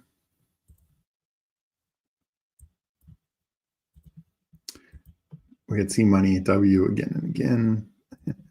Eddie, y'all miss me. Always, Eddie. Oh, sorry. Didn't realize it started. I was taking chase. No question there. Time to draft the exact same team. Yeah.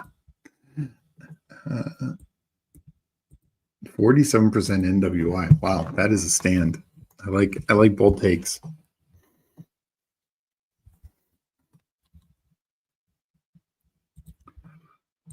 So since you obviously made your pick, Paul, just curious, are you definitively Lamb over the running backs?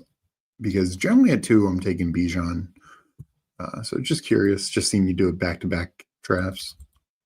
And there are some times where I take Lamb at 2, but usually at 2, I take one of the 3. And early on, it was a lot of Barkley, then it was Lamb, but now lately it's been Bijan almost every time. Not ever, but 70% of the time I get the 2. So just curious where other people are at with that. All right. Nothing really crazy. Rest of the first round, pretty normal. Brian Thomas up at the turn. Henry.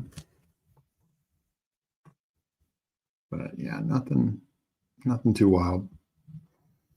No movement on HN. That to me is a little interesting. I mean, the early reports I know didn't sound good. I'm sure he'll be healthy late in the year, but I do worry about the Dolphins. So, and even if he does miss a couple games, he should be docked probably a round or more.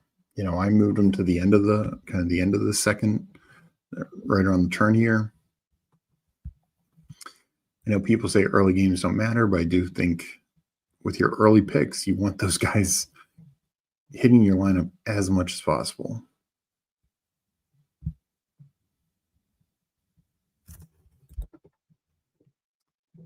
All right, I'm up.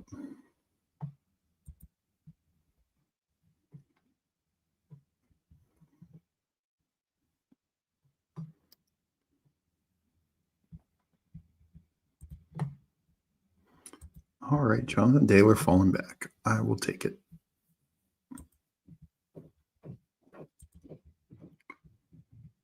So JSN got pushed into the second round. That's an interesting one. Do not see that too often. We got Go Arizona Cards. Charles in here saying when you get Lamb, you can get 2 good running backs next. Yeah, no, I mean, that's fair. For sure. So I was more curious, like, was it 100% you go Lamb every time in the 2? Like, is it that big of a difference, or is it like a 50? Because for a while there, I was doing like 50-50 Barkley Lamb in the 2 spot. And then Barkley was sliding more, so I was like, well, I definitely don't. Then it became like,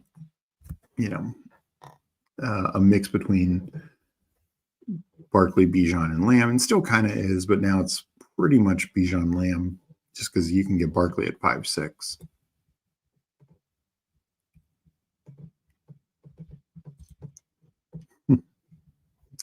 Totally agree with that. Like, every week, every game is worth 1/14th. Like I say this before in other draft and other streams, but I treat weeks 1 through 14 as that's a qualifier.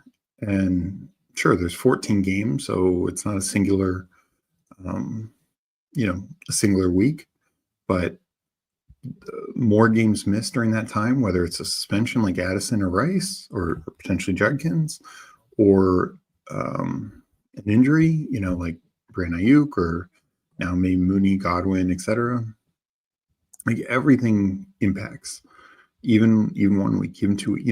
If it came out where Mooney would clearly miss 2 games, then I could then judge it by it.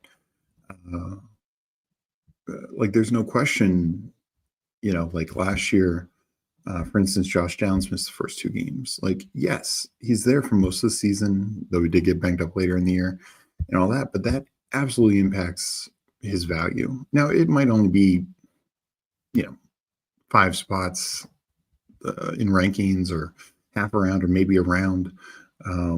But every game matters to a degree, because, particularly with the early picks, you want those guys in your lineup as much as possible. Yes, you can advance without it. We see it all the time. There were Christian McCaffrey teams who advanced. There were Nico Collins teams who advanced. There were, of course, T. Higgins teams that advanced. He missed a good bit of time. But it doesn't mean like,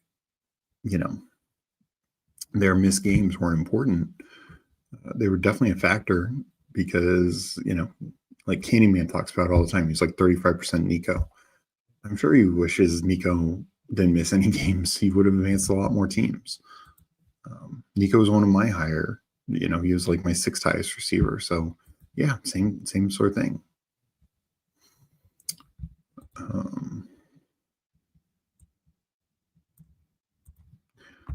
Let me make my picks and I'll get back to chat. Sorry.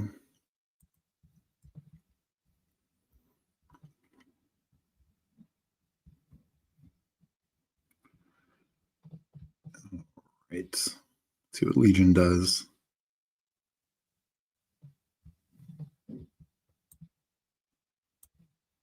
He takes Hurts. And yeah, I don't need to do the Burrow push here. Let's just take Ken Walker, get Burrow double stacked, figure out the rest later. Nothing against players. Well, maybe CMC, but I'm definitely wide receiver or running back in the pros for structure reasons. I just hate my wide receiver rooms when I start running back. 0% of all except Gibbs. Interesting. Can't resist them. Yeah, no, I mean, and look, that could be right even last year. For as much as, at least for advancement standpoint, uh, you could make a strong case in the first round. I mean, Gibbs ended up being the playoff hero, and Bijan had a very strong playoff run as well. And they were probably what you wanted week 17 for sure. But Chase, Lamb, and Jefferson were, I think, much better advancement pieces in the first round than the running backs. And it was actually very good to start with one of those, then hit like JT Barkley in second, Henry in the third, Jacobs in the fourth, two of those, at least two of those next three rounds to be running back. So I get it. I mean, even last year with, running back dominating kind of, taking a first round receiver in Monroe had a great advancement rate as well. So Tyreek Hill was kind of like the only first round receiver and Garrett Wilson, so those are kind of like the only ones who really didn't pay off, I'd say, of the clear cut first rounders. So I totally get it. Early games matters. This guy had Chase Brown and Bucky on the team and couldn't catch me because I was so far ahead. Yeah, no, exactly. And that's the one, can be the one downside of like zero RB. And that's why you need some, like, whether you call them chaperone picks or floor plays, because, guys like Chase Brown and Bucky, first 6 weeks, they had a couple good games combined, but not many. But down the stretch, they were like they were right up there with the elite running backs. But if those were your two guys you were counting on, you just were taking some like 5-point weeks, from other running backs. It could be tough to catch up. So totally agree. See money easy. Oh, no, sorry, I missed a couple comments. Except in a limb, then I'm all about the running backs. Yeah. In a contest where you have even 150, there's no way to come close to all the combinations I want. So I take big stands. Shoot 0%. Interesting. No, I mean, I absolutely, like, there's no way you're getting every combination. Even if you look at your entire portfolio, I mean, you could do 1,000 drafts. You're not going to come close to every combination. I mean, even if you only isolate like the top 6 rounds, like, there's so many different combos you could do in just the top third of drafts.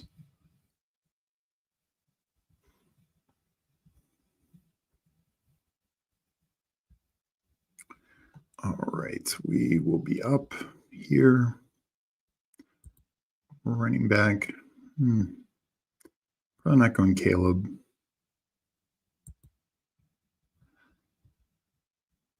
I'll go Debo. Yeah, Debo and Jacoby Myers.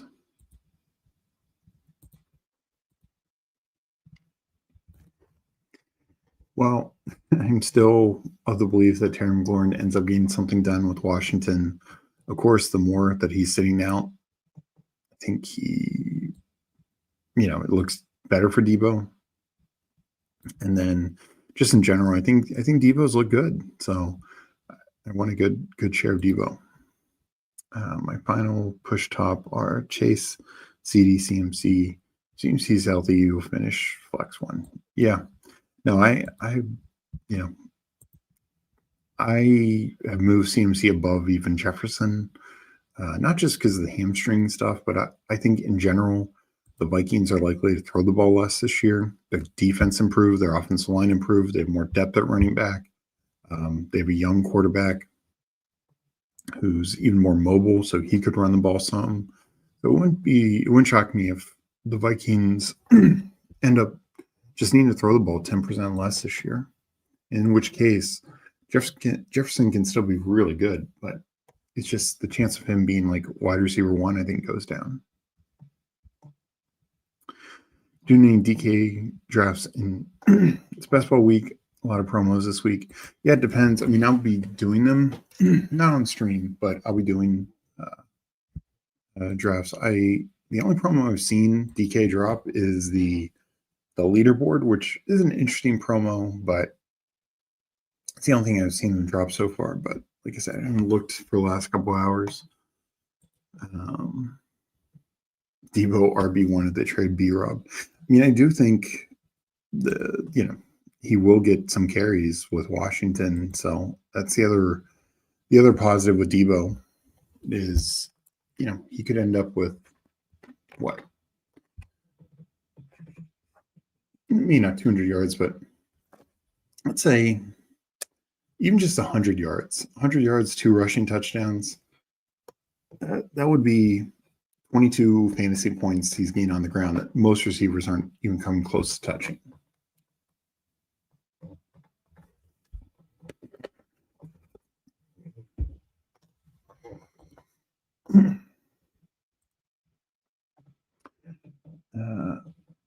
Yeah, well, the tough thing is, unfortunately, the running backs did fail late.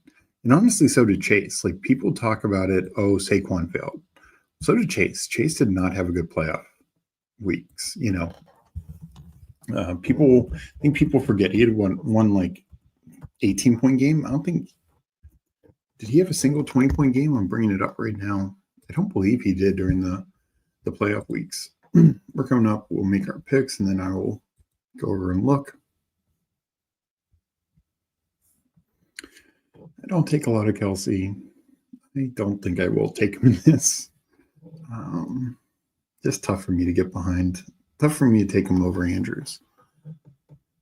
I will take Keon Coleman. And I don't do it a lot, but I'm going to double tap with Charbonnet. I just want Seattle's rushing offense. So I do have some worries about Walker's health.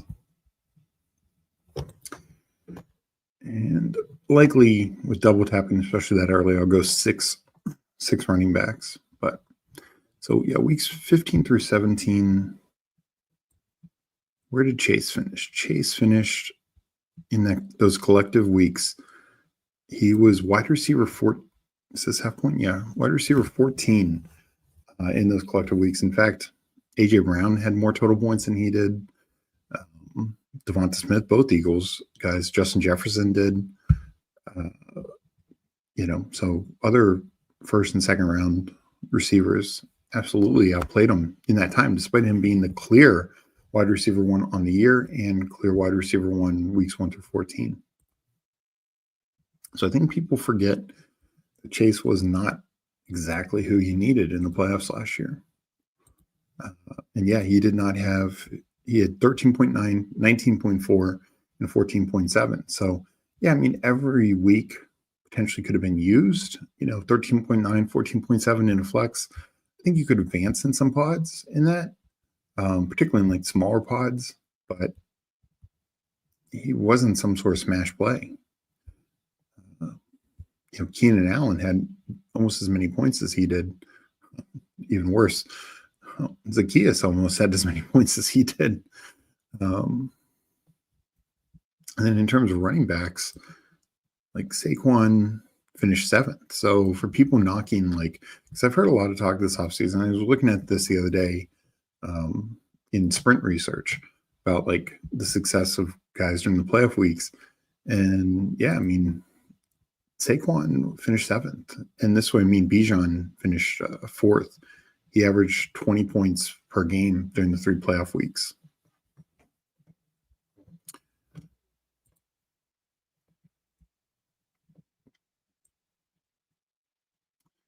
All right, let me get back to chat. Thielen, 49.7%. Shaheed, 37.3%. 39 AR. Wow.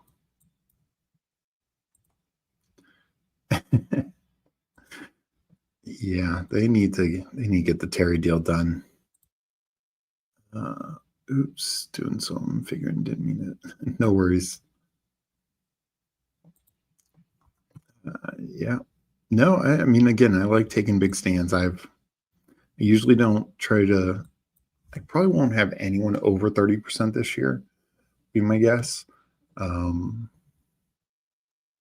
So Devontae Adams, playoff stud, averaged 104 yards and a touchdown per game. Only problem was his best game was week. Yeah, and that this goes to the point of why the Eliminator can be a bit of a more interesting format for me, and why I'm not going to max it, but I'm going to have a good number of teams in the elim, or I'm sorry, not the elim, the sprint, because yeah, you could get by with one down week and still have a good total game. Like look at Mike Evans last year. Week 15, 32.4. Week 17, 25.7. But week 16, 9.4. And I'm on the clock. I probably should be paying more attention here. We will take Stevenson and Kirk. Those were just snap calls because, yeah. I could pivot off Kirk, but no, I like that. I want to get more Kirk.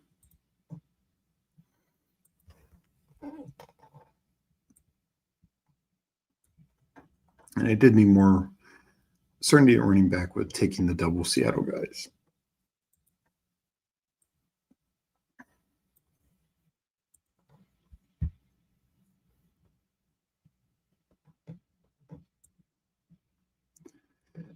So yeah, just back to this point, it is interesting sometimes because I think I think it was a lot of people who went 0 RB tried a victory lap saying, oh, 0 RB didn't end up working, et cetera, because some of the big names like Henry and Saquon, they had duds, particularly week 15. But the reality is, like, Chase, who's the clear wide receiver one, did fail in the playoffs, and you don't hear a lot of people talk about that. I do find that just interesting in the discourse of things. Do we need to hammer JCM and get like 20%? Won't get that high, but I am taking them, making them a bit more of a priority. That's for sure. Try not to overthink it. I will get in pods with Pat or yeah, or you could advance. You never know. Thielen. Yeah, Burr was a week 15. Yeah. No, and it's I have it on the board. Like I talked about this in the sprint show with Meg. We did a sprint show. Only one receiver had 20 or more points. So 7 averaged 20 or more points over the playoff weeks, but only one actually met that benchmark every single week. And that was Ryan Thomas Jr. Only one running back did during that time. That was Jahmyr Gibbs. There were 4 running backs who averaged 20 or more points. And there were 4 quarterbacks who had at least 4 20-point games. Now, there were 10 that averaged 20. But, of course, quarterback, you need a little higher scoring there. And now Burrow, 18.8, 22 in the semis. And even that, sure, like maybe a 1 of 6, you could advance with 22 points from Burrow in the semis. Because that was that week, the 22 points from Burrow was quarterback 11. It's not like he was, quarterback 4. And then, of course, he smashed week 17.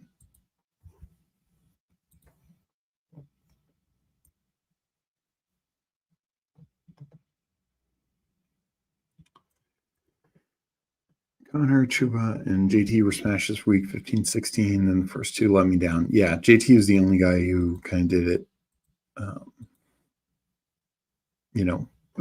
He was just the absolute hammer week 17. So let me make my picks and I'll get back to chat. I need a second quarterback at some point.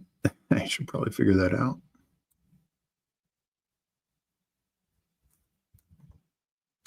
See what Legion leaves me. So I definitely don't do this build too often, but why not? Michael Penix, Scout Pitts. I need a tight end. I need a second quarterback. That makes some sense.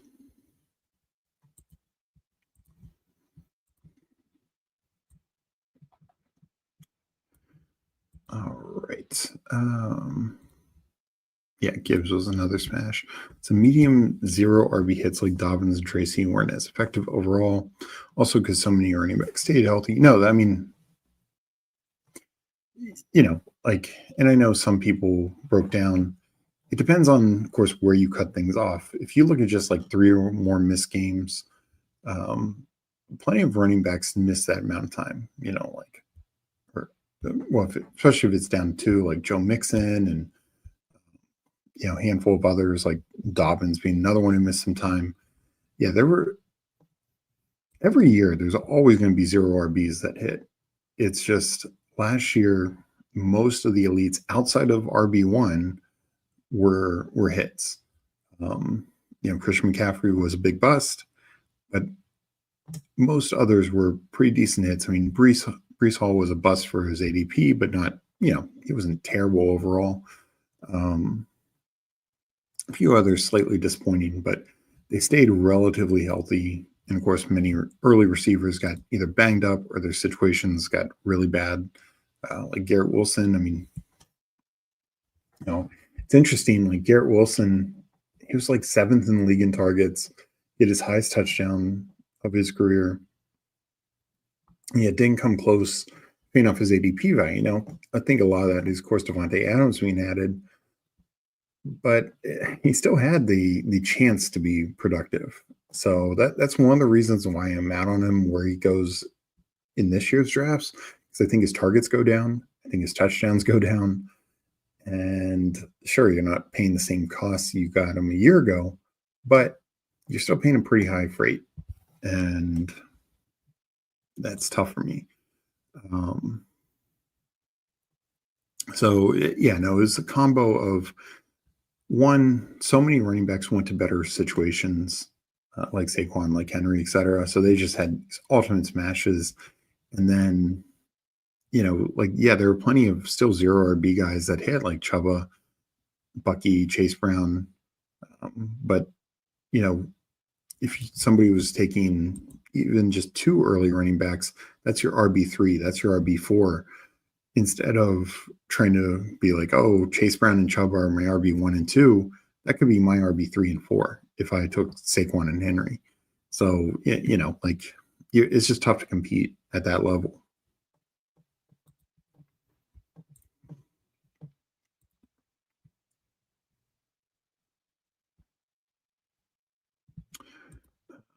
This is the first. I'm logged out of Underdog, but in the draft room and unable to. Oh, damn. Sorry about that, Paul. That sucks.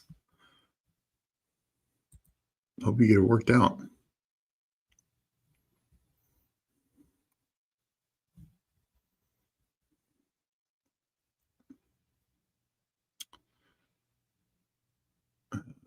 Don't want to. He should be. Hopefully, he's able to make this pick.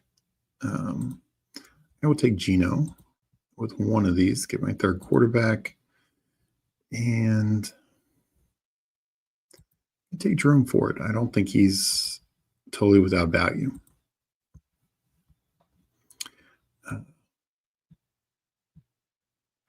I might be done at 6 receivers. I only have overlap with the 2 10s. I wouldn't mind a 6 running back with the 2 Seattle backs. And I think I need 3 tight ends when Kyle Pitts is my tight end 1. Let me go back to the board. And we'll get back to chat. When AR is available at 150, I want to draft him every time. He can put up stupid numbers. Yeah, I mean, he can. It's just how long will he be there? I mean, I take him some, but boy, it's such a tough situation. Good. Glad it's worked out. No, I think in certain builds, AR can make sense. I just don't want to reach for it too much. Because here's the thing, like, even somebody like a Russell Wilson who is in a similar situation, probably not going to start every game, Russell Wilson finished as like QB1 or 2 one of his 11 games for Pittsburgh last year. He now goes to a system that will probably throw the ball more. He has better weapons. So, could he have a couple top games? We've seen Joe Flacco 2 years ago with the Browns have some good games. So, yes, AR has more upside, but it's like how much more of it for a guy who's not starting every week? If we knew AR was starting every week, that's a different story. Then it's more like a Justin Fields play where you're not counting on Fields every week, but, he will have some ultimate spike weeks. Is Richardson getting 30 points a game in week or, in around 14, 15, more valuable than Flacco getting 24 points a game, 25 points a game a couple times, that in round 18. So, like I said, I take some Richardson. I think he probably starts the year. I just can't trust that he's going to finish the year.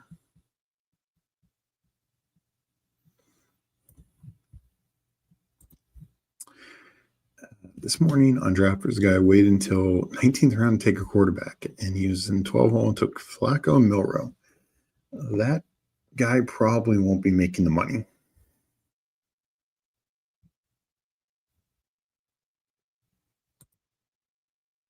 Oh, man.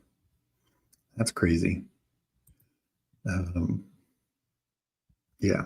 No, those drafts are annoying where you're in, I've only had a couple this year that I knew would get thrown out. So, but those are super annoying because you still have to, just in case they don't throw it out for some reason, you still have to draft it right. And yeah. Yeah, but it's even worse. I guess good for us, particularly in the drafters format when everyone's drafting the same thing. All right, let me make my 2 picks here.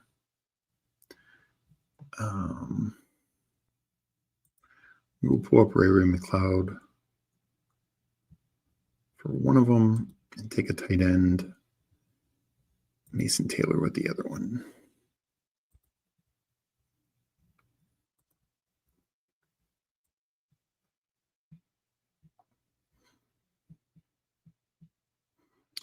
So I think I'm just going to take a third tight end with my last pick.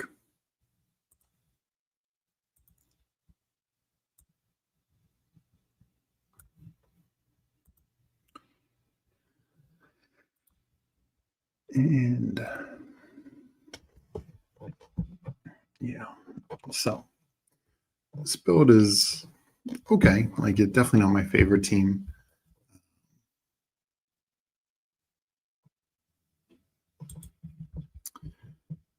But I think it turned out okay. To get some late quarterbacks to go Burrow, which is fine. My receivers I think are strong.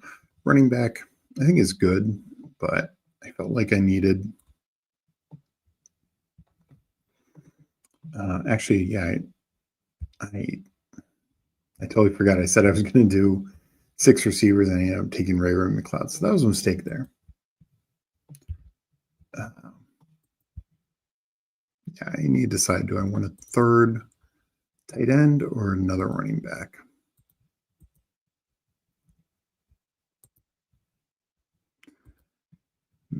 As much as I'm not a big Pitts guy, maybe I do roll just Kyle Pitts and Mason Taylor.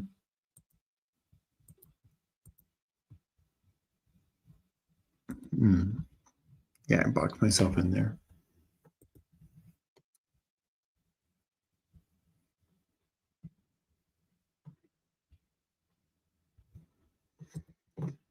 I think this is supposed to be how the slow's going for you. Emotionally, I'm starting to hurt getting like 20 plus per hour. Let's see. I'm up on, tells you on the phone. What should it tell you on the desktop, like how many you're up on? And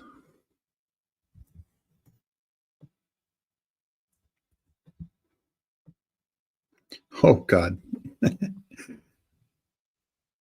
I'm up on 84 slows right now. So that is a bit wild. A couple of those are my final college entries, but most of these are just NFL. Marathon sprint.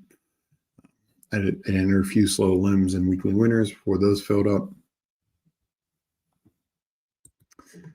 Yeah, that's a lot of teams. So we're going to make this pick, and then I think I will look at Paul and I's team, talk to chat, and end the stream. I think Whoheems is streaming right now, I believe. And tonight, Justin and Andrew are doing their stream on the Fanspeak network, so catch them at 9:30. And let's make this final pick. Let's see what Paul does, and we will finalize it from there. I think from the team correlation, Taj Brooks makes sense. So my team 3672, Burrow, Penix, Geno Smith, Jonathan Taylor, Kenneth Walker, Zach Charbonnet, Ramondre Stevenson, Jerome Ford, Taj Brooks, Jamar Chase, T. Higgins, Deebo Samuel, Jacoby Myers, Keon Coleman, Christian Kirk, tacked on the seventh receiver. Probably didn't need it. Does stack though. Ray McLeod, Kyle Pitts, and Mason Taylor. So tight end is very weak, but we'll survive. So I did see Lo Samoan here. Let me go over his team. Not sure if he's in chat, but always a good guy. Just going to go real quick. 3672.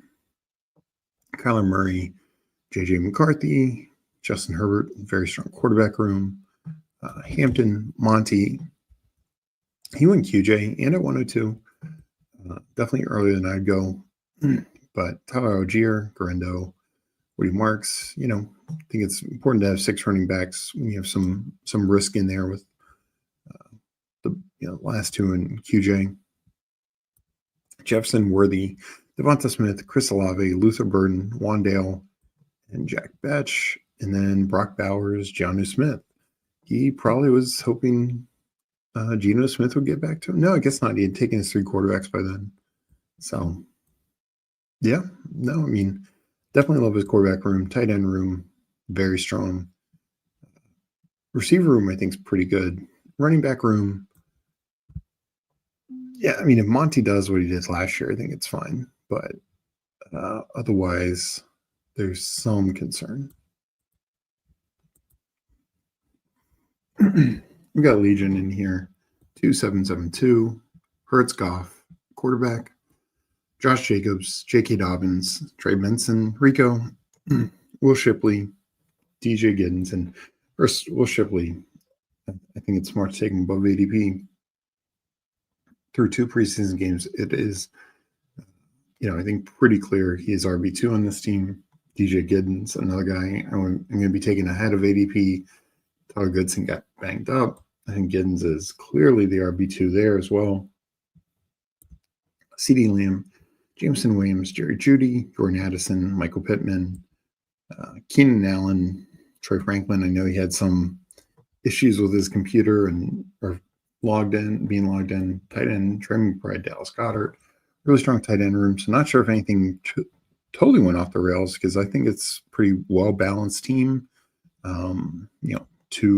And anything, I've seen a lot of Paul's teams like this. He takes 2 quarterbacks kind of, essentially in the first 10 rounds And so he takes 2, I think, typically in the top 14 rounds here in the elite, and then one of those mid-round guys. Only one. This is more like anchor RB, but a lot of upside in that group. And that's, of course, why I went 7. And then 7 receivers. I mean, very strong at receiver. Troy Franklin, you start getting more of him as one. Then, double tapping tight end with McBride and Goddard. That's going to be a good team. So let me go to chat, and we will get on out of here in a second. But I know I'm a little behind on chat, so let me catch up. If you're not a Pitts guy, that shows me you've never been in a toxic relationship. 118 for me, LO. Oh, slows. Yeah. I didn't max the low domination too. I did like, I don't know. I can't even remember. Maybe 60 of them, but only about 30 slow, 35 slow. 84. Wow. Yeah, I'm going to be doing a lot of slow drafts tonight. Well, I'll be ripping some fast drafts. What's the schedule this week? Appreciate you asking, Mike. Like I said, Andrew and Justin on tonight. Tomorrow, Will Spread and Tyler doing DK. I'll be on probably at night doing an Underdog show. Wednesday, we do Jeopardy. It's the first of the semifinals. Before that, Andrew and I will go on, I believe, Thursday. Meg and I will have our show. And then Friday, I will be doing a show. Not sure the time yet. We got Justin in here. Hey, Steve. How's it going? My Dinger teams, I got 4 through to the semis. I had 25 in the quarterfinal. So not as good. I mentioned this earlier, like midway through the week, I had about 8. Looked like I was going to get 8. Only got 4 through. And yeah, I did see Ketchu Schuster on stream last night. That was fun. 7 out of 32. Nice. So that's pretty good. Yeah, sorry for being so far behind. 2 of them are Freddie P. I have not even looked where I'm at. Thanks. Autoed the Benson pick, wanted Samson there. Yeah, okay. Yeah, Samson I think would have been a better pick. But, Benson, I don't have a ton of him. But I think he's still a decent handcuff. Yeah, 2 stars are really key. I mean, we obviously have 2 weeks, so most pitchers will get 2 stars either this week or next week. But yeah, and FK, the new $3.50 max is tempting. Doing also seems like a terrible choice. Yeah, it is tough because I think it's this Thursday. It's this Thursday. The slow clock goes down to 4 hours. So I think we all should keep that in mind. But yeah, I've already entered a bunch slow. I'm going to try and do some fast. Let's see, where is it at? I've only done 2 fast so far. Maybe I won't get all 50 in, but it is like a rake-free contest for sure. It's feeling a little slower than I thought it would. It's 25%, but I think it at least kind of goes through tomorrow. So I'll get some more fast in for sure. Yeah, no, that was a good stream. If you missed it, I was on a couple times. Meg was on with me once. Plenty of other good guests. Best Ball Guy did his 12-hour live stream last night. A lot of fun, a lot of good drafts done. Now I know what you mean, FK. I'm really trying to limit my slows from here on out. Especially, I've just been having to enter sprints and marathons slow because that's like the only way to fill them. But yeah, it is tempting for a rake-free contest, and I don't know. I think I'll max it, but I don't want to do too many more slows. I agree with that. All right, I'm going to get on out of here. Hope everyone had a good day. Good luck drafting. Hope everyone has a good night. Hopefully my Big Elim team gets through, at least to the money. It was fun drafting. Might do one more, probably not on stream, but we'll see. And yeah, I'll be interested to see what Underdog releases the rest of the week. So good luck, everyone. Hope everyone has a good rest of the day. Enjoy drafting, and come back later tonight to watch Justin and Andrew do a BBM tonight. I will catch you guys next time. Peace.